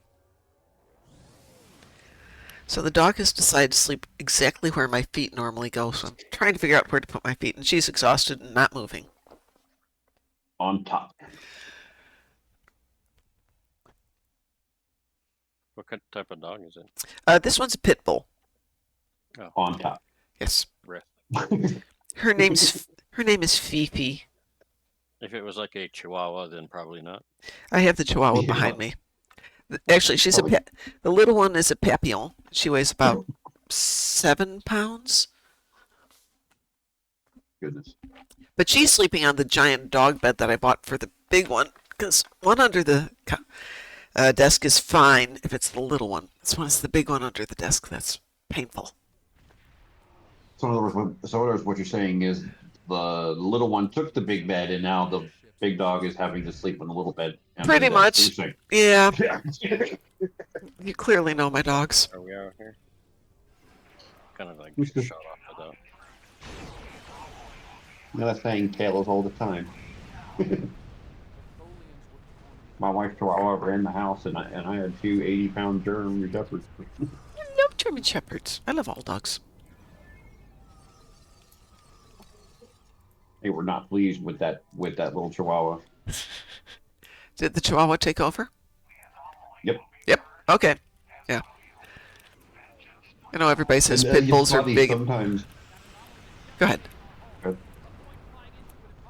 sometimes you can see the German Shepherd just looking at my wife's Chihuahua, going, "I could eat you, and nobody would even notice for a while."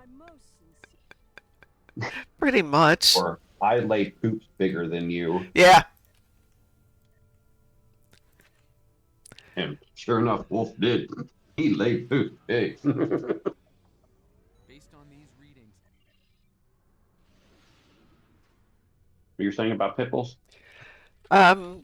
People think they're scary, and she can get really aggressive until she gets to know you, or you decide that you're a Chihuahua or Papillon, because then she's like, okay, fine, yeah, that's fine. No, don't scare me. Don't scare me. I didn't do anything mean. So yeah, with the other one having taken the bed, she's underneath my feet, probably because she's scared. Some of the sweetest dogs I've ever met were pit bulls. Oh, I know. I had friends staying with me last week, and I warned them. They have dogs, so they were familiar with dogs, but the first 45, 60 seconds, my dog is not happy. Within 5 minutes, she's lying on Clark's lap going, "Hi, yes, I love you. I'm going to stay here with me forever." All right. My neighbor has a bully pit. Oh. When she's excited to, come see you, that is not something you want to see bounding at you. Yeah. Wagging her tail, even though you know she's happy to see you, because that's still scary looking. Tizzle. The little reptilian brain in the back, goes. that's one of the temporal. He's like 90 pounds, solid muscle.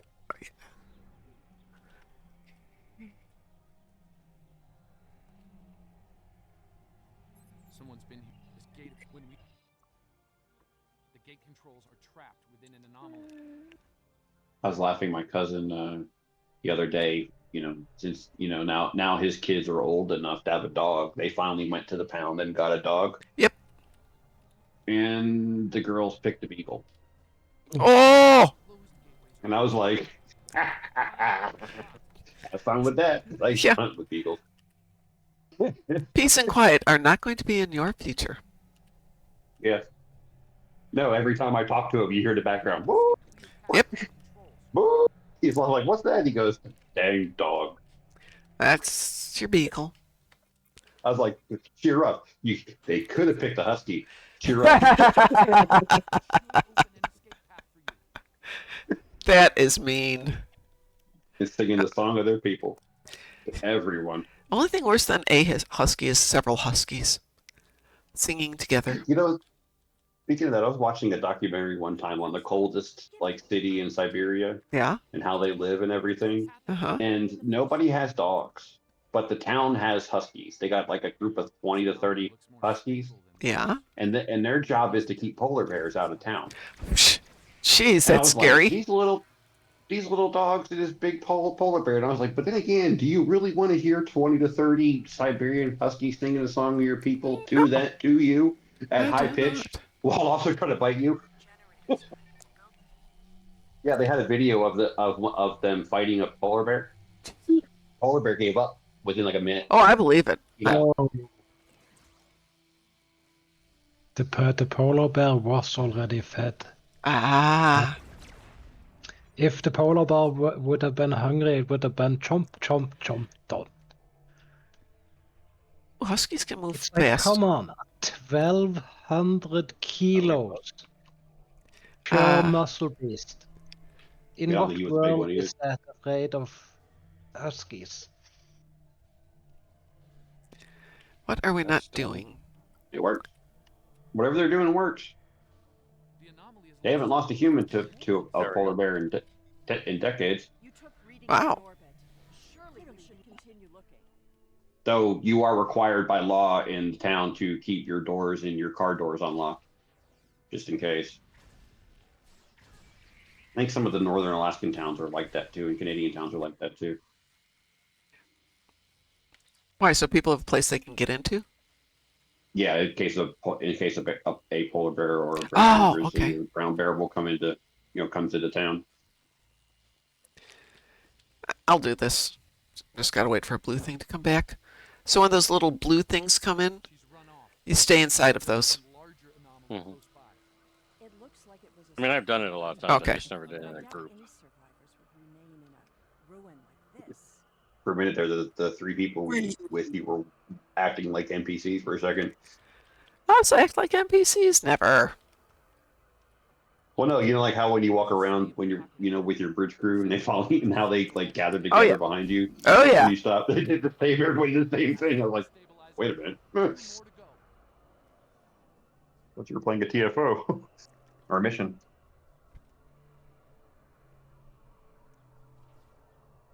What do they call them? Episodes? These are episodes, yeah. Stories, episodes. Yeah. That should do it. Okay. Isn't there one Yep. more? There's always three. This game is all about threes. Right. Even when you're trying to hide the Toxu Tot, it's always the third spot. Yep. Even if you switch it up, it's always the third spot. Yeah. Stored more than I expected. We should look for clues. Oops, fell down.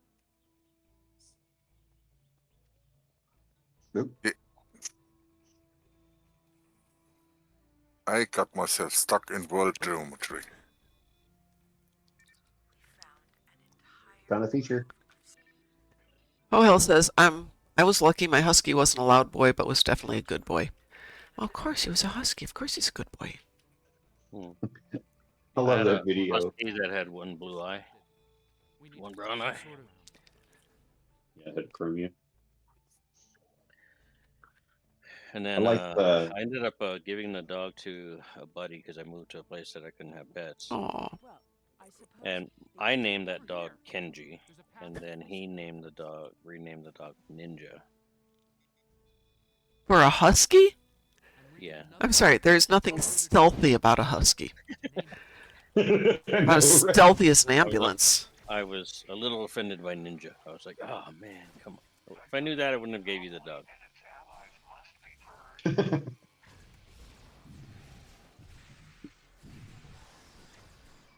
When I was in my 20s, I had a friend who had a husky, and if you didn't pay attention to him, he would literally lay on the ground and just howl. Well, how dare you not pay I'm like, attention to him? if you were in the house, somebody had to be touching him with their hand. Pet. God. Yeah, Well, they're very that's packed animal. You got to have like either another dog or something like that, yeah, or they get really. Yeah, which is how you my wind friend up. wasn't very, and my friend wasn't a very affectionate person toward. He didn't mistreat him or anything, but yeah, it wasn't like overly, oh, poor baby, you know. Yep. And I was like, bro, this is a husky. You can't treat this like a human child and just let it cry itself out because it will never cry itself It's out. never gonna happen.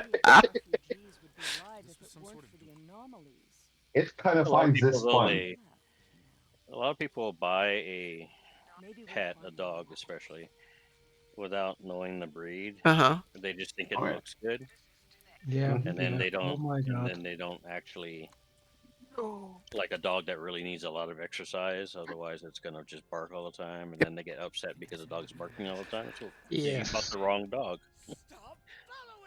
You need Oh, a God, there was more. People keep thinking, oh, I'm gonna go and get a small dog. Yeah. Because that's gonna be manageable. Yeah, no. Not No, the necessarily. small dog has like 1,000% more energy than you will ever have in your entire life. And in 1 hour. yeah, in 1 hour. Yeah, if you can keep up with them for 10 years, they'll probably calm down in about 10 years. Probably wear you down. Yeah, You're there's probably that. wearing the age faster. My father has a Jack Russell Terrier, Oh, and I'm absolutely mind blown. That's the calmest dog I've met in my entire life. really? That's including What? my own dogs. And I'm praised for having some of the calmest dogs ever. Yeah? And I'm like, I'm pretty sure you're a bear or a tiger masquerading as a tiny dog. Yeah. Because that calmness doesn't belong in anyone's body. No, Jack Russell Terriers are usually pretty, well, not high strung, but they're energetic. Yeah. My aunt had one. His name was Rowdy, and boy, did he live up to his name. I was giving my father all the excuses to not get a Jack Russell Terrier because I went from my pre-recorded knowledge of them, and he was like, no dude, you cannot have that dog. It's gonna tear you the frick apart. But no. Wow. Calmest dog ever. Maybe he was an old soul. He was already an old man before you got him. He is very old. He's 8, almost 9 years old. But he wasn't. And my father is 73. So Well, maybe he took his cues to chill out, because he knew that his owner was older. Yeah, but how should I say? My father isn't disabled anyway. He climbs the mountains every day. But still, I didn't think that was enough to chill the dog out. Maybe the walks chill him out. There's that. So here we have our one suggestion that we might see data in this at some point. In what? In the game, because we have the back of somebody, but it's got the hologram of Tasha. So that's data. But we never see him in the game. It's not there. Isn't that in the archives at Starfleet? But he physically. All the data stuff. But he physically takes it to her in the prison cell.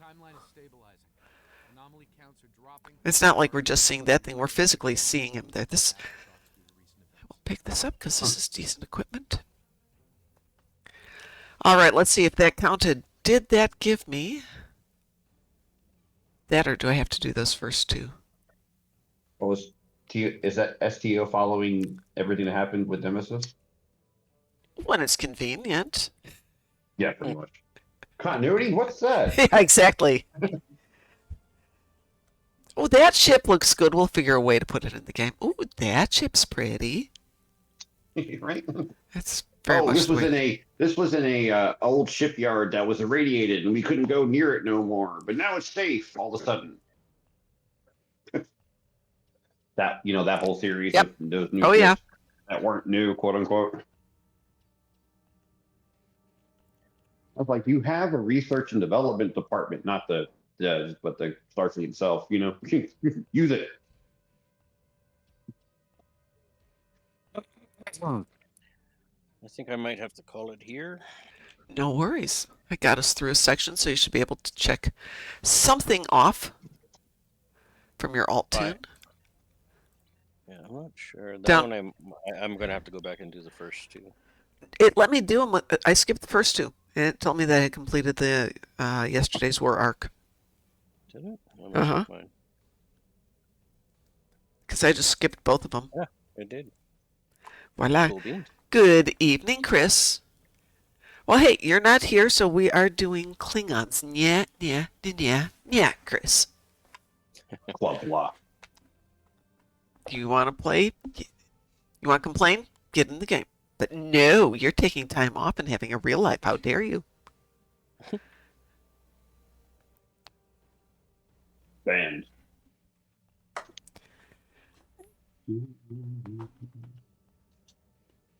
It was a nice day today, so we started walking the dogs, and then the dogs weren't happy. They wanted to go over here, wherever that was.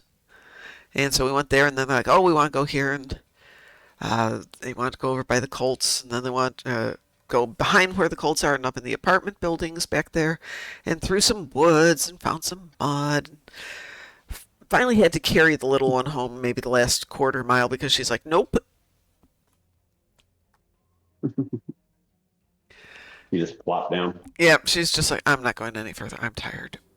It was a good walk. done. It was like 3 miles or something, which is pretty good for her. I mean, she's got little legs, so for the big one, it's like stepping. For the little one, it's like step.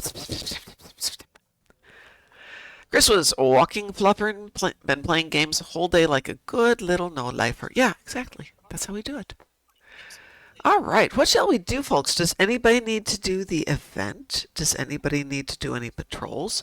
Any endeavors? Does anybody want to do stuff? Because we can switch back to Fed if we need to. Aren't you about to get your event reset? No, Or did you already? mine reset at lunchtime. So 6 hours ago. But I'm happy to do it. I mean, it's fun. I have no problems with it. I think I've forgotten to do my event. Well, you could log in and we could do it. Yeah, but I'm gonna be at a really, really weird time for when I have to get it again. Well, you could just do it tomorrow morning with us then. Yeah, that's what I'm thinking. Okay, that puts you back on calendar.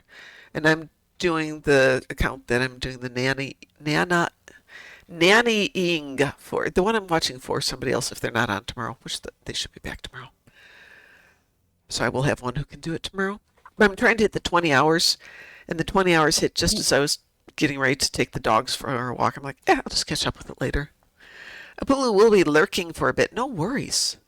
Lurking is good.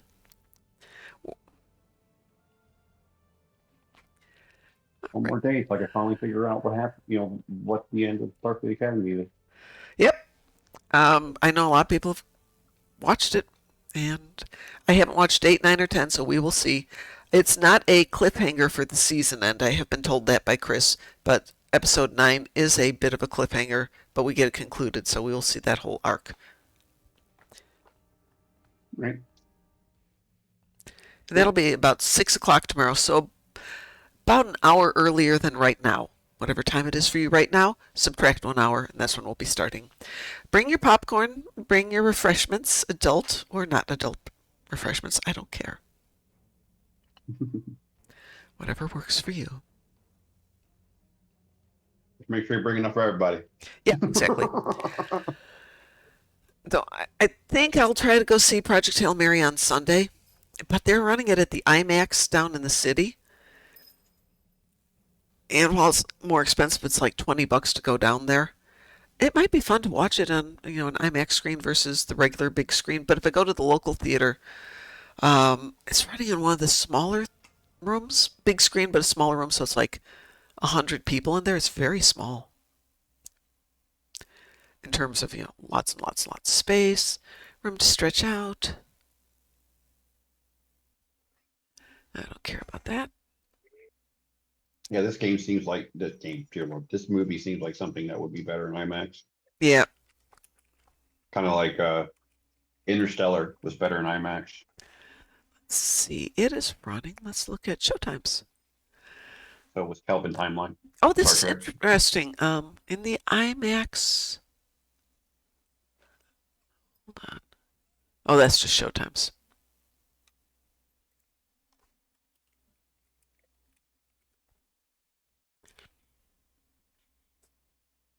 Oh, they've got it at the local theater, the IMAX, 10 at night.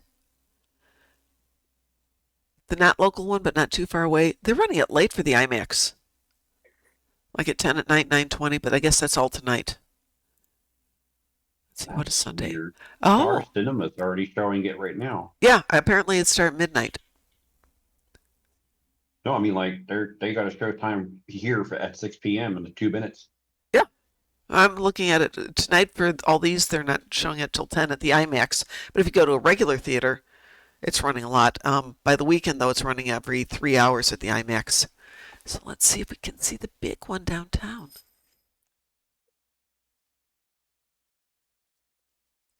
Oh, it's only Star Grill that's showing. Well, okay, never mind. This is a local chain of movie theaters. Oh. They're doing it earlier.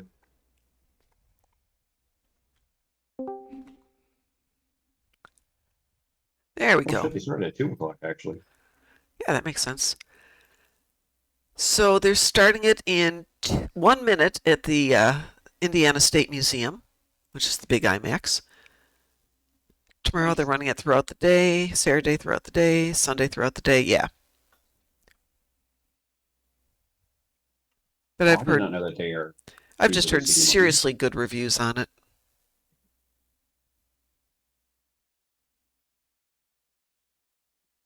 It looks interesting. Yeah, looks really good. I might have to go to this to the theater. On the 30th, they're showing The Mummy Returns, the 25th anniversary. Yes! Yeah, I saw. Upscaling. I saw that it is coming out. Yeah, they're showing it here at this one.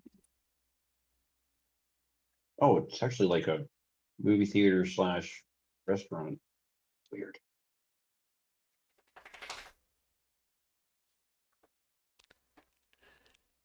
My favorite theater has a restaurant and brew pub already in it. Yeah, Chris, it is getting great reviews. Chris says we have Academy delayed by 2 episodes. Episode 8 just landed. Well, I haven't seen episode 8 yet, Chris, so I'm just going to go, yeah, I'm not looking at that.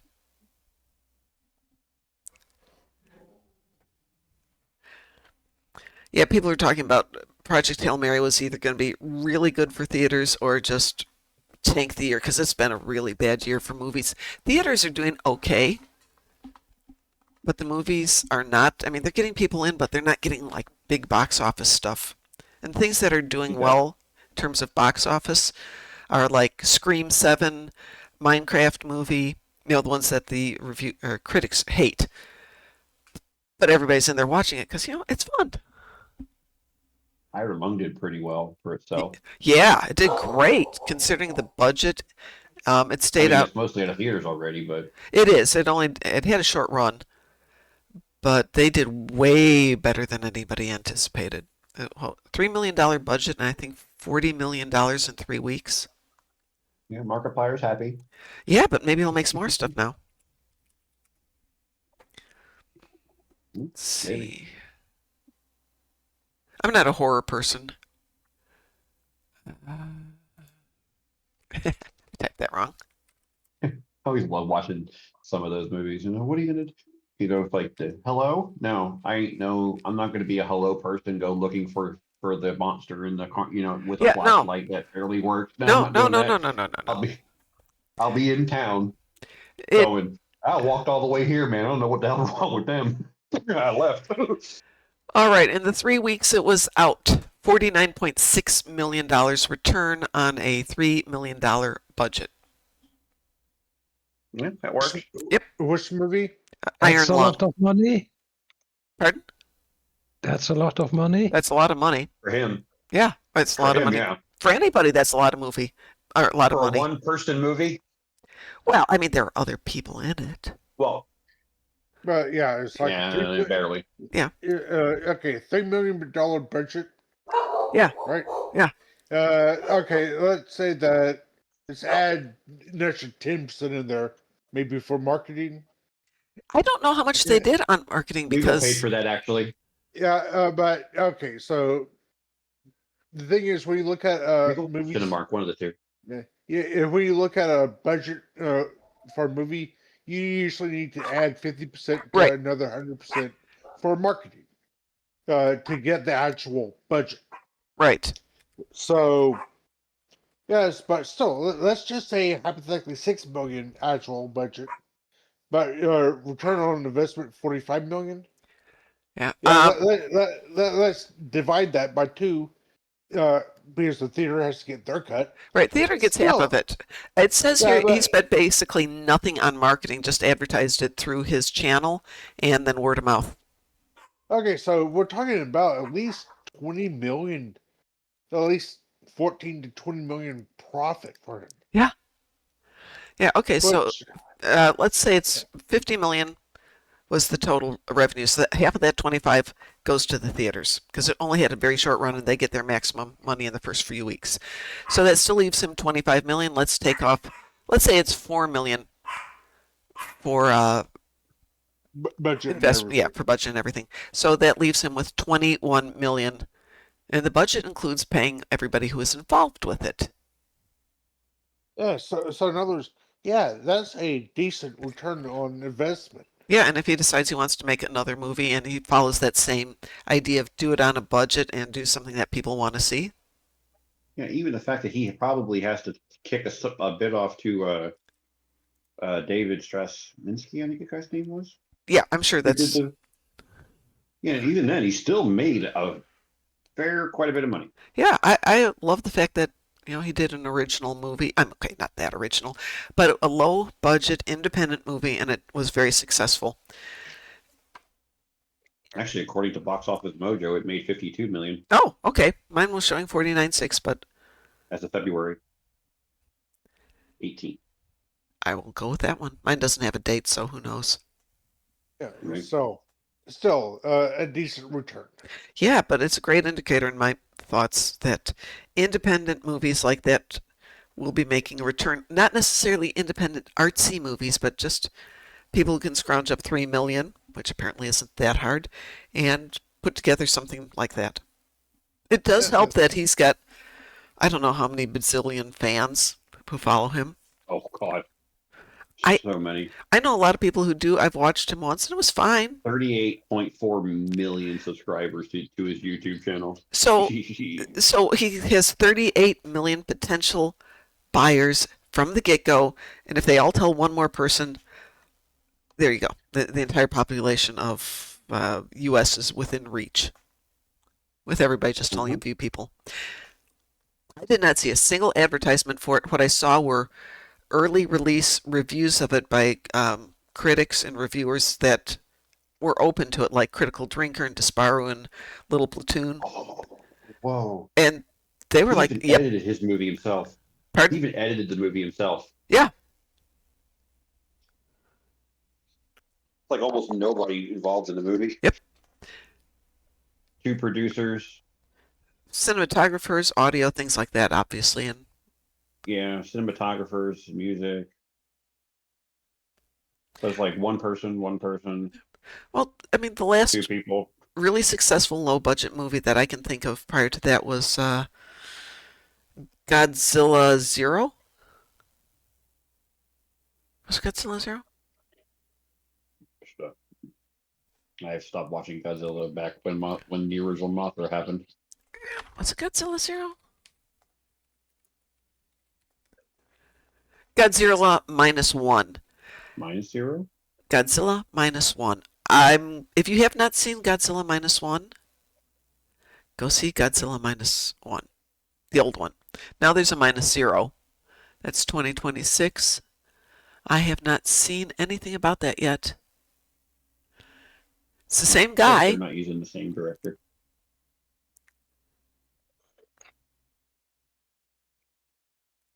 Looks like it's the same I mean, guy. I think we can pretty much say that.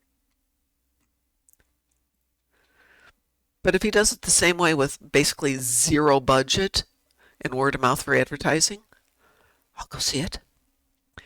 November 6th. For what? Sorry? For Godzilla -0 is November 6th. Godzilla -1 was 2 years ago. I really wouldn't call any Godzilla movie made by Toho as an independent film either, though. Well, it's not independent, but they did it on a $15 million budget. If that. Did they? Yeah. So the director was being asked something about it, So I guess this movie only cost you $15 million? He goes, I wish we had that much money. So I don't know exactly what it cost, but it was really good. Oh, I like this. If you go to Googling Godzilla -1, and you scroll down the IMDb page, one of the top picks to go with it is, of course, Pacific Rim, because, they know me so well. The first one? I'm sorry, there is only one. Okay. Don't let anyone tell you there's more than one. There's Atlantic Rim. No, there is not. I saw that. There is not.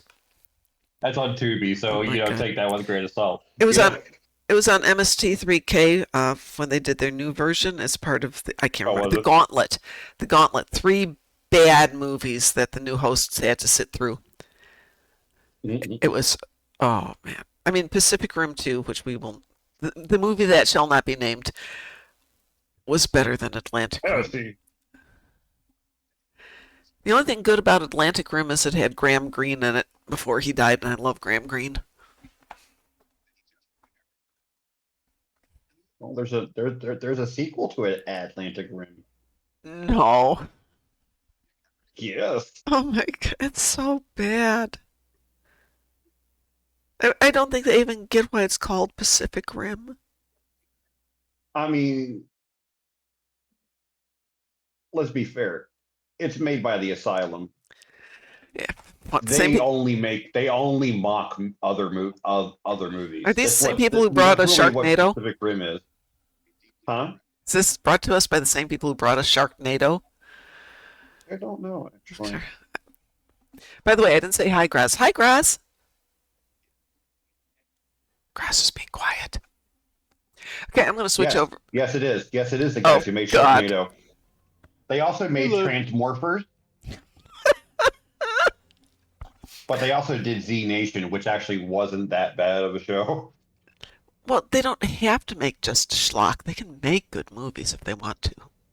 Oh no, but that was their whole shtick, though, was to make mockumentary style movies. Where they mock, well-known ones. Yeah. Well, Fast Buck and they all went on to sci-fi.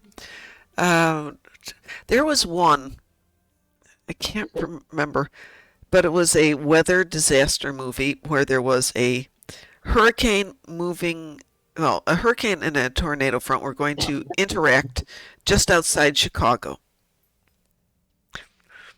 I hate to How the heck did a hurricane get up there? That's okay. They wanted the tornadoes to come down Lake Michigan.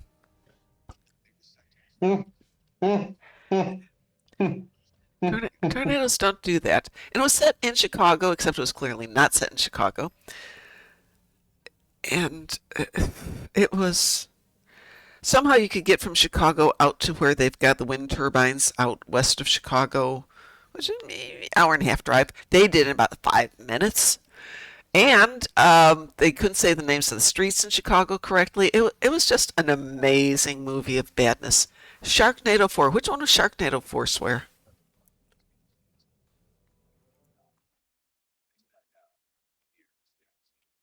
Oh my god, just looking at the names of these movies is hilarious. Sharknado, The Fourth Awakens. 2016? Have I seen this one? Oh no, I haven't seen this one. It's in Vegas. Sharknado meets Vegas. I have not seen this one. Some of the names of these are funny, like Scarecrow Slayer, Gary Snakes Busey's on in a it. Ooh. Train. Which one? Snakes on a Train. Snakes on a Train. There you go. There's the Transmorphers, which I think is supposed to be robot, evil, like Transformers. They did 3,000 Leagues Under the Sea. They actually did some like really like not not funny stuff, like not trying to be funny stuff, because they did a lot of like Alan Quartermain movies and stuff. Oh. Well, you gotta fund them with something. I thought I will say most Alan Quartermain movies are pretty cheesy. Or their mockumentary of The Day the Earth Stopped. Mega Shark versus Giant Octopus. Oh yeah, I've seen that one. Transmorphers Fall of Man. Instead of Paranormal Activity, Paranormal Entity. This all makes sense. Oh, instead of Prince of Persia, it's The Seven Adventures of Sinbad. Yeah, I can go with that one. I'm going to switch over to a Federation tune so we can maybe do some other gameplay tonight. Let me go grab somebody here. Does anybody need to do anything like the event or anything else? Stop laughing. Stop enjoying yourself. Mega Shark versus Brachiosaurus. Oh, yeah. I haven't seen it, but I've seen the title. Mega Python versus Gatoroid. Gatoroid.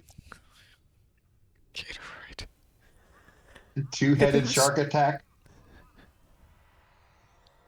These movies. Here's one. Yeah? Abraham Lincoln versus Zombies. Oh, yes. Yeah.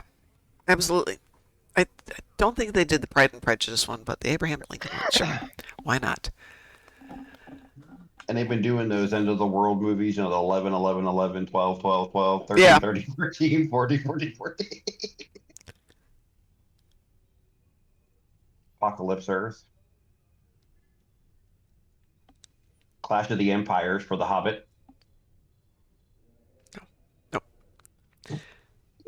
Nope. The Hobbit was bad enough. Why would you want to make a ersatz version of that one? Oh, instead of RoboCop, it's Android Cop. These sound like really bad, like old, like dollar store, toys. They are. That's exactly it. They're the dollar store movies. Oh, instead of Orange is the New Black, it's Jailbait. That could be Mega Shark versus Mecha Shark. Sounds like Godzilla. Followed by Mega Shark versus Colossus. Oh, Santa Claus, as in CLAWS. Would anybody like to join me for something? Yes, sure, why not? Alrighty, I will send you a party invitation here. I went over to the Fed side. You're still on your Klingon. Zoo bees. Zombie zoo animals. Oh God. Instead of Independence Day, it's Independence Day. Oh, I'm on the Fed. Suicide Squad is Sinister Squad. Oh, these are funny. Where it says Baby Shark. It's just a musical video, but trust me, it's on repeat. It's a horror movie. Yes, it is.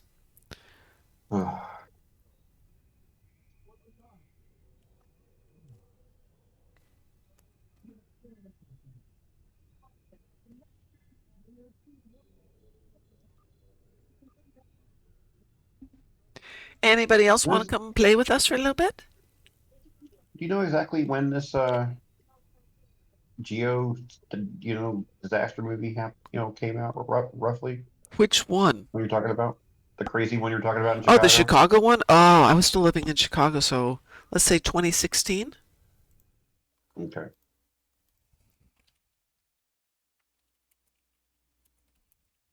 Wow, they actually did a movie that had Gerard Butler in it. Oh yeah. Wow, they must have pulled all their money. Oh, Tomb Invader. Try Category 6, Day of Destruction is the name of the movie. With basically nobody you've ever heard of in it except Brian Dennehy's in it. And Randy Quaid's in it as the tornado hunter.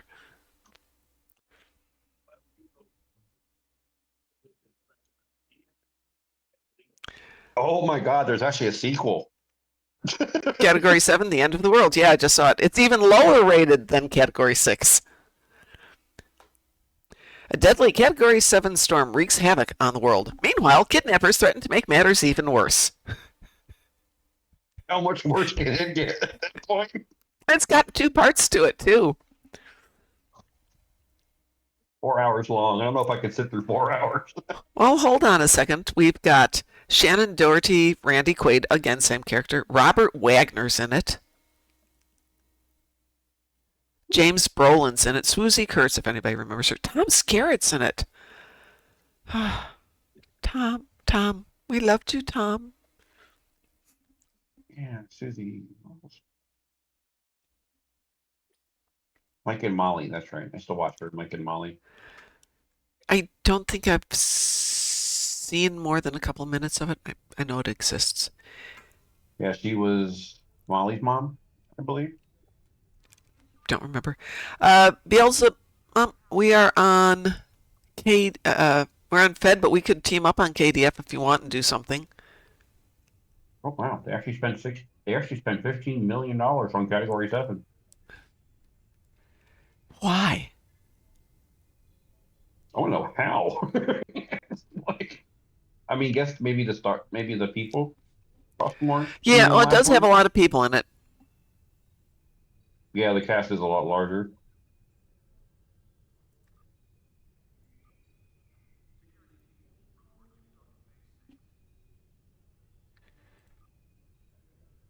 So many people I do know. So we have a private party going on here. If anybody would like to join, we can go Federation or KDF that way. You can play anyone you want to play. Sharknado 3. Was it Sharknado 3? No, Sharknado 1 was being shown on Fathom Events, if you guys know what Fathom Events is. Nope. Okay, well, they are a private distribution company that does one-day showings, one showing only, and frequently it's like religious movies, but they'll also do like national company meetings, so you can get all of your people from a company into theaters around the country and do up to an 8-hour meeting with them. It's pretty cool. But they do before, well, actually, they still do it. Riff Tracks and a couple other things along the Riff Tracks line. So they did Sharknado for Riff Tracks. And I was still at a school then, so I made all my students go with us. You know, starting at like age 6. I have corrupted an entire generation. Thank you so much. Third Strike 78 is now following. Well, thank you so much, Third Strike. That's very kind of you, and we appreciate it a lot. You know, I know a lot of these are just crap, but yeah, there's a mockumentary of Star Wars: Rise of Skywalker that I might just want to see what they do with it, just for a laugh. Can't be any worse than some of the other things we've seen from That Wars. actually might be that actually might be better than Star Wars. Yeah, could be. Graz, do you want to join us for something? Sure. Okay. Give me a moment here. Okay.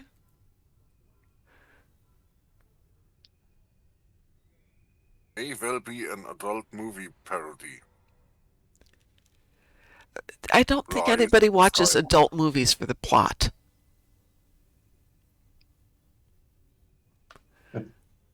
Ding dong. Yeah, ma'am, I got your pizza. Chris is playing. Chris snuck in here and it didn't even say he's going to be here. Chris doesn't love us anymore. Instead of Jurassic World Dominion, it's Jurassic Domination. Well, they did a mockumentary on Thor, Love and Thunder. That actually might be a better one. What did they call it?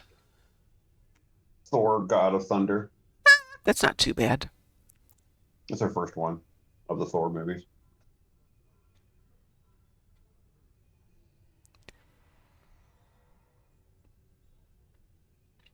apparently the last Sharknado movie makes fun of Bill and Ted. Well, you Because know, it's called like the last Sharknado. It's about time, but it's actually about time, quote unquote, time travel. Swear, did you see a documentary on V, the series from the 1970s, or did you see a documentary on V for Vendetta?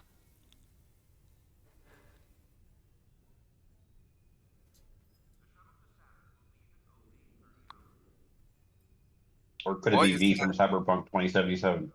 why isn't there a crossover? We from Vendetta shows up in the V series with the aliens, and there's a cameo from V from Cyberpunk 2077. V from the 80s. I'm sorry, I thought it was the 70s. Okay. Eh. I mean, we pretty much just came here to harvest. Lull them into a false sense of security and then harvest. Oh, I'm so sorry there, Lolo.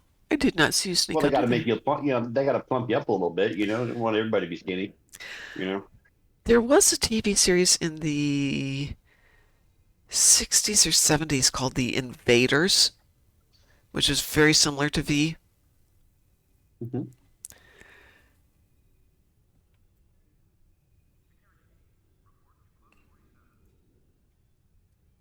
American television series, The Invaders. Oh, Swear says I love The Invaders. Okay, somebody else remembers that one. I watched a channel that wasn't called Retro Channel. Don't remember what it was, but it showed over a weekend. They would show only one show, so it might be Peter Gunn for 24 hours or 48 hours, or The Invaders for 48 hours, Mission Impossible for 48 hours. Well, why don't you come over here, little one? Come here. No? Did you ever see the remake of V with the girl from Firefly? No, I did not. Yeah, they did a two season Really? reboot with Marina as the lady in charge of the V people. That would be Which actually logical. kind of fit because if they're supposed to be lizards, she looks very like predatory, Yep. When they dressed her up in that suit, look looked very predatory when she was staring at people. I was like, that's creepy. She nailed it because she was hungry. They were all hungry, So they were looking at food, pretty much.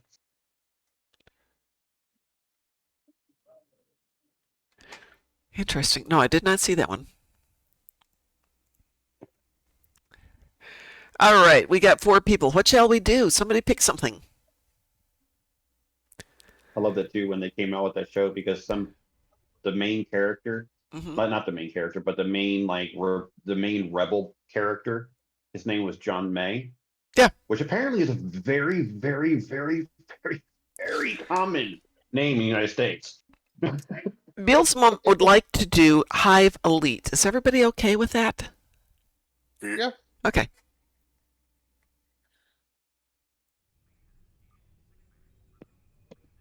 This is going to be John May private, lives, so this is private, so it's not going to. We will.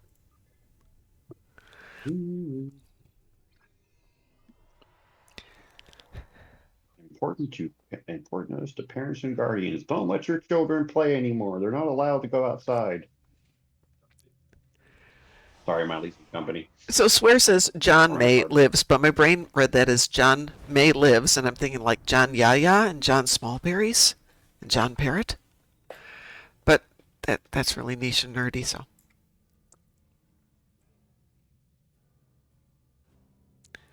Bootay! Bootay!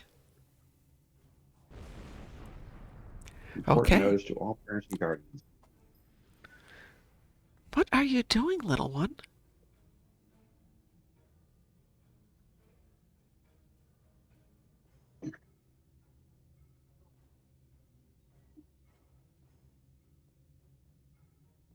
Yeah, the reboot was a really good show. Just wish they didn't wish they actually finished it.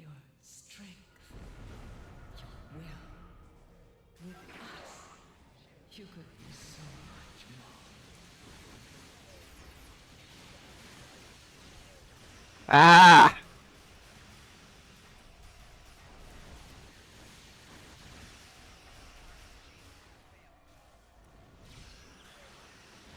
Because at least I don't remember in the old show, but in the newer show, Hmm. the V had sent people before, had sent agents before they had got there, like years before, That kind of makes to sense. fit in. I don't remember Yep. if the original ones did that, and like sent them before people before. I think it was alluded to. I thought they did. To me, it seemed like they did it when they got there. They started pushing people in, replacing people and stuff. The OG arrived all at once. Are you sure? Because I thought they were talking about that at some point in history they'd sent forerunners down, but maybe I'm thinking of something else.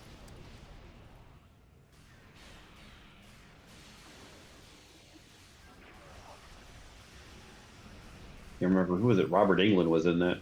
Yeah, Was in the original he show, sure was. and he was the first one when people. He was the first one that almost got them exposed because his face got frozen at a factory or something. Remember that vividly that he was close to actually getting caught.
Oh, miss it. Only Right two there. seasons of the reboot. Yeah. Robert Englund's character made people sus because he wasn't affected by the extreme cold. No, they sussed him out because that too, but they sussed him out because he actually got hurt when he got his skin got frozen. His little fake human skin got frozen off his feet, Ah, ah. and he had to run away quickly Run away! before Run anybody, away! before humans noticed.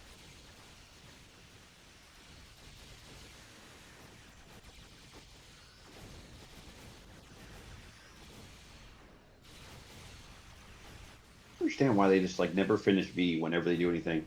Whenever they reboot it or make something else, they never finish what they're planning. I think the newer issue with, hey, you're going to run 2 seasons and that's it, is equally annoying. Yeah. Well, I mean, if it's not that good, then it's fine with me. That Yeah. only runs 2 seasons. Yeah, but if it's good and you've already said we're going to end after 2 seasons, okay, what do we do next? It was good.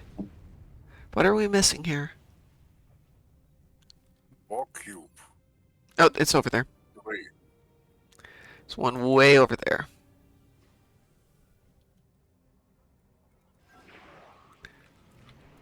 I mean, Fallen Skies took a lot from the V shows.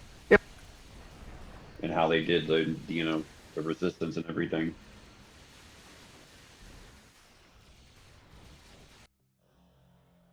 Well, what they suggested to me too the other day was They Live.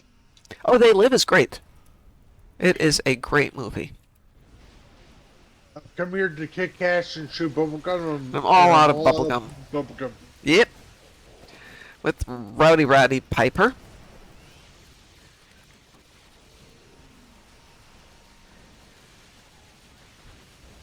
Actually, wasn't too bad in that movie.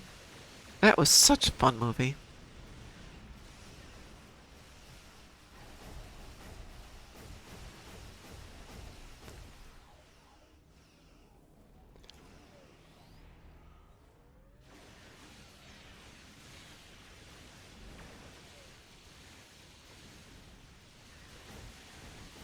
Yeah, they killed his career too. Your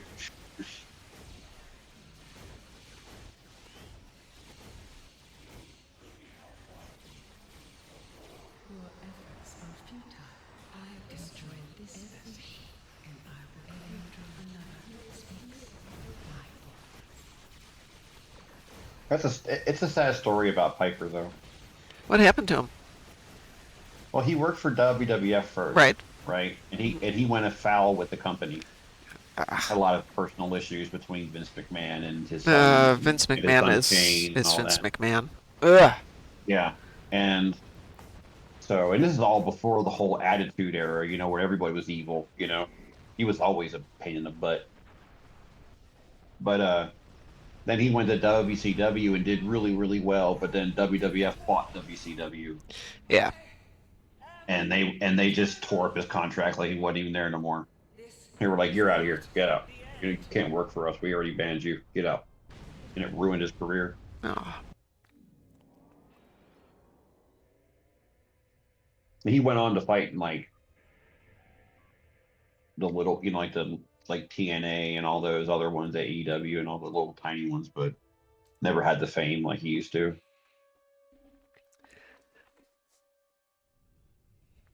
Oh, how convenient. I'm down at ESD.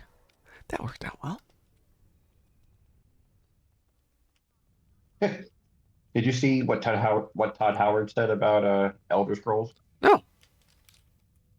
He wished he hadn't announced it so soon.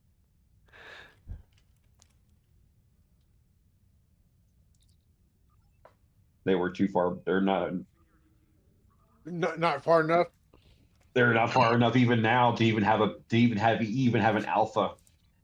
It's like, geez, guys, they announced that way too early, and apparently they're kind of shifting focus onto Fallout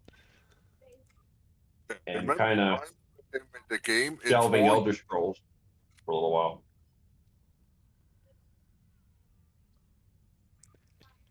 I'm sorry, Watts. What'd you say? Remember times when they made a game in 4 years? Yeah, right. Because companies don't, pre-render things for 8 years for the media, and then 3 years before you have to release, go, oh crap, we should probably make a game now. Here's looking at you, Cyberpunk. Well, they did eventually deliver something. Yeah, And just they Was had it to 4 years late. Yeah, then they had to patch it some more. And after some more patches, with some patches to the patches, yeah. Yeah, and then more patches. Don't forget the DLC and then the patches for the DLC. By And the the patches time for the patches of the DLC. by the time the DLC arrived, the game was almost not recognizable anymore. Yeah. And then they added They some sure more fooled a patches. lot of people.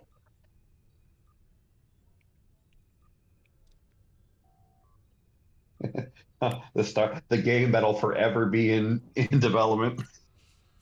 That's why they call it development hell. Vaporware. That would be 7 Days to Die, which has been in early access for 15 years now. Oh, it's out already. It's out. Came out You can buy it. like 3 years ago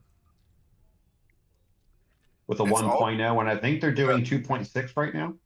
Yeah, but if you boot it up, it will say this title is pre-release software.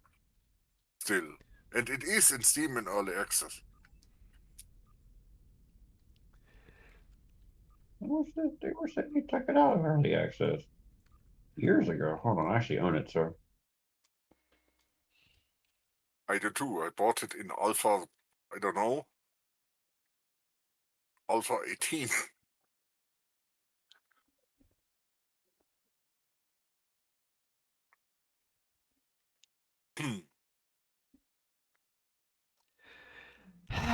Yeah, no, it's not in early access anymore. In any event, they are still developing the game, and they're still doing things with the game. But there Doesn't is a make money. new game called 7 Days Blood Moons. Yeah, they stopped development on that because no one is playing it. Because it isn't very good. Doesn't look very good. Well, I suppose if you can get people together to play with you, because it is a purely multiplayer game, it'd be nice, but there aren't enough players in the world to play that with you. To get 5 people together. Got a 43% out of 394. Wow. There is a game critic known as Yahtzee, who the first review I ever heard him do was on a game that that had come out and was going to have a second one come out after years and years and years. It never did. And so he did a review on the game, the theoretical game that he thought would come out. And it was this brilliant. It's Duke Nukem game. Duke Nukem, thank you! His review of Duke Nukem was brilliant. And that's when I started getting into gaming at all, because his writing was so good. And I'm like, I'd play that game. And then somebody's like, he's talking about a game that never will exist. Vaporware. Oh, that was the. Has he done one for Half-Life Episode 3 yet? Who, Yahtzee? He did one for Half-Life Episode 2 and Half-Life Episode 1. Then it came out. But I suppose he learned his lesson with the Duke Nukem review for the game that doesn't exist, and then the game actually came off. But it was nowhere. 13 years. His review was so much better than the actual game. Yeah. Duke Nukem Forever. Yeah. That was so funny. The actual Duke What's the guy's name again? Duke Nukem Forever. Yeah. No, the reviewer. He goes Yahtzee, better known as Ben Croshaw. He's out of Australia. He used to do zero punctuation. But now he does Fully Ramblematic, I think is the name of the company he's working with, which is with Second Wind. Yes. Yeah. Though his stuff on zero punctuation was great. You know, it's how much information can you basically say to people without taking a pause for a breath. I'm sure it was edited that way, but dang, that was funny stuff. Has anyone ever seen the I don't know the guy's name, but the pitch meeting? Oh yeah. Pitch meeting is great. Okay. Not a problem. Barely an inconvenience. That's tight. Yeah. Every now and then I'll be watching something completely different, and they will drop in a barely an inconvenience, and I'm like, whoa, those guys are everywhere. Oh, let's play one more thing for the evening, and then I'm going to wrap it up and go make myself some dinner because it's still light outside, and I can enjoy my life now for the next, 8 months. Whoop. I am enjoying these late sunny nights. Might even take... No, I'm not going to take the dogs out. They're looking at me like, no, we've done that already. Are we still teamed up from the private? We are still teamed up from the private. Beelzebub, if you're still out there, you want to pick something?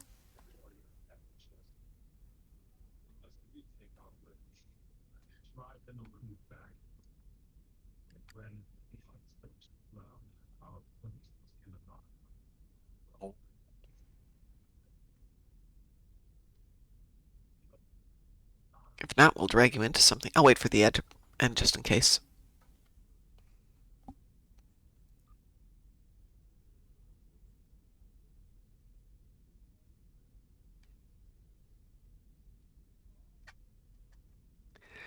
Well, somebody want to pick something for our last run then for tonight? Infected Elite? Sure.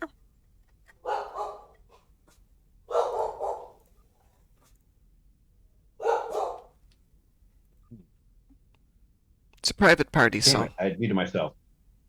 Damn it. What'd you do? Swear is complaining about Star Citizen. Oh, yeah, I can't blame him. Yep, no. My problem is I buy games and I spend too much money on it, play it for like a week, and then I'm done with it. Then I realize that's a lot of money to just spend for something you're only going to enjoy for a week. Well,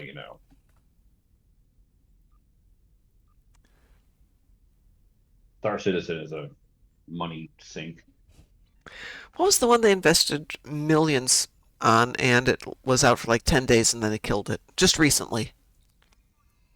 Ashes of Creation? No. That was the latest flop. Something like that. It was some big Big time? AAA release and just Yeah, Concordium. Concordium. Thank you. That's the one. Marathon's about ready to happen to that too. Concordium was out like what, a week? 10 days?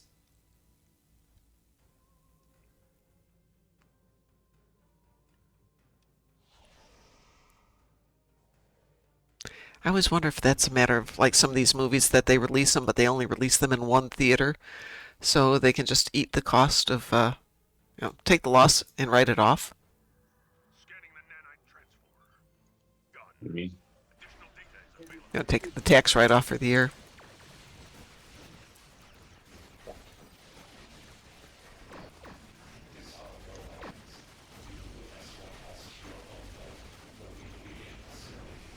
You know what? Since you like movie theaters so much, I do like movie Darkmom, theaters. Yes, I do. you ever get a chance and then come down to Houston one time? Go to Tomball. They have a drive-in theater still Oh, how fun! with 2 screens and, Wow. and full possession. During COVID, when we couldn't go into theaters, the local park district near me got 2 semi-trailer, the trailer parts, not the actual trucks, but the trailers, stacked them on top of them, each other, dropped a white screen in front of it, and they made a makeshift movie theater so people could watch movies during COVID. It was brilliant. They had it set up with everything being broadcast on a FM station. Nice. Yeah, the one here, I keep broadcast on FM. Yeah. And Well, I'll be in Dallas, but that's COVID, not you could exactly go there. Houston. During COVID, you could go there, and they had people going back and forth between the car, to like car hops. Uh-huh. But they wouldn't come within like 6 feet of your window.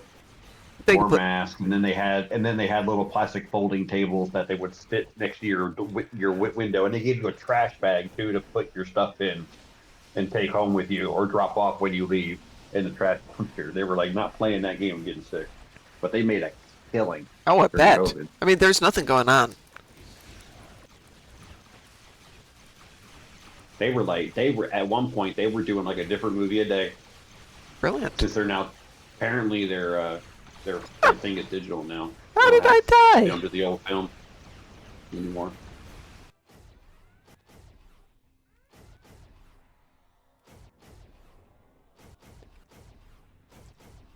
They don't do digital. They do all digital now, so they don't have film anymore.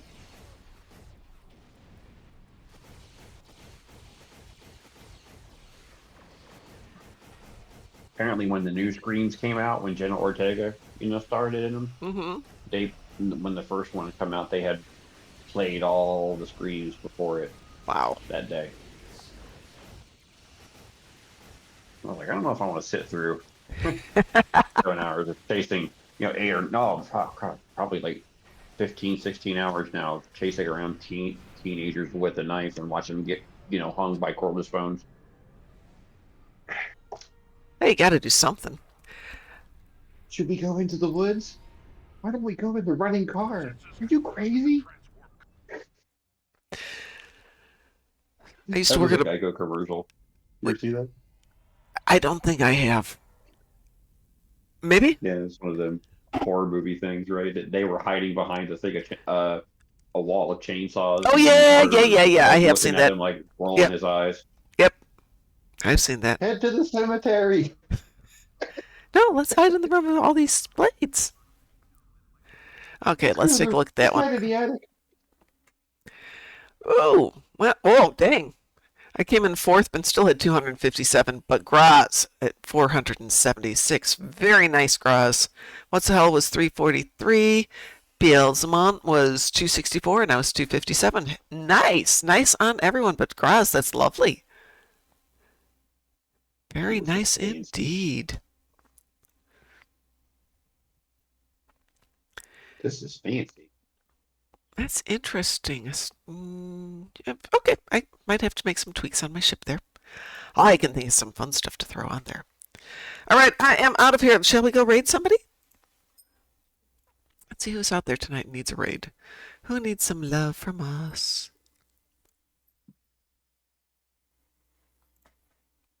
Who did we raid yesterday? We raided Mar Hawkman yesterday, right? No, Wolf, somebody? Oh, we did Grey Wolf yesterday. Okay. The Wolf Grey. I think you did Mar the day before. Okay.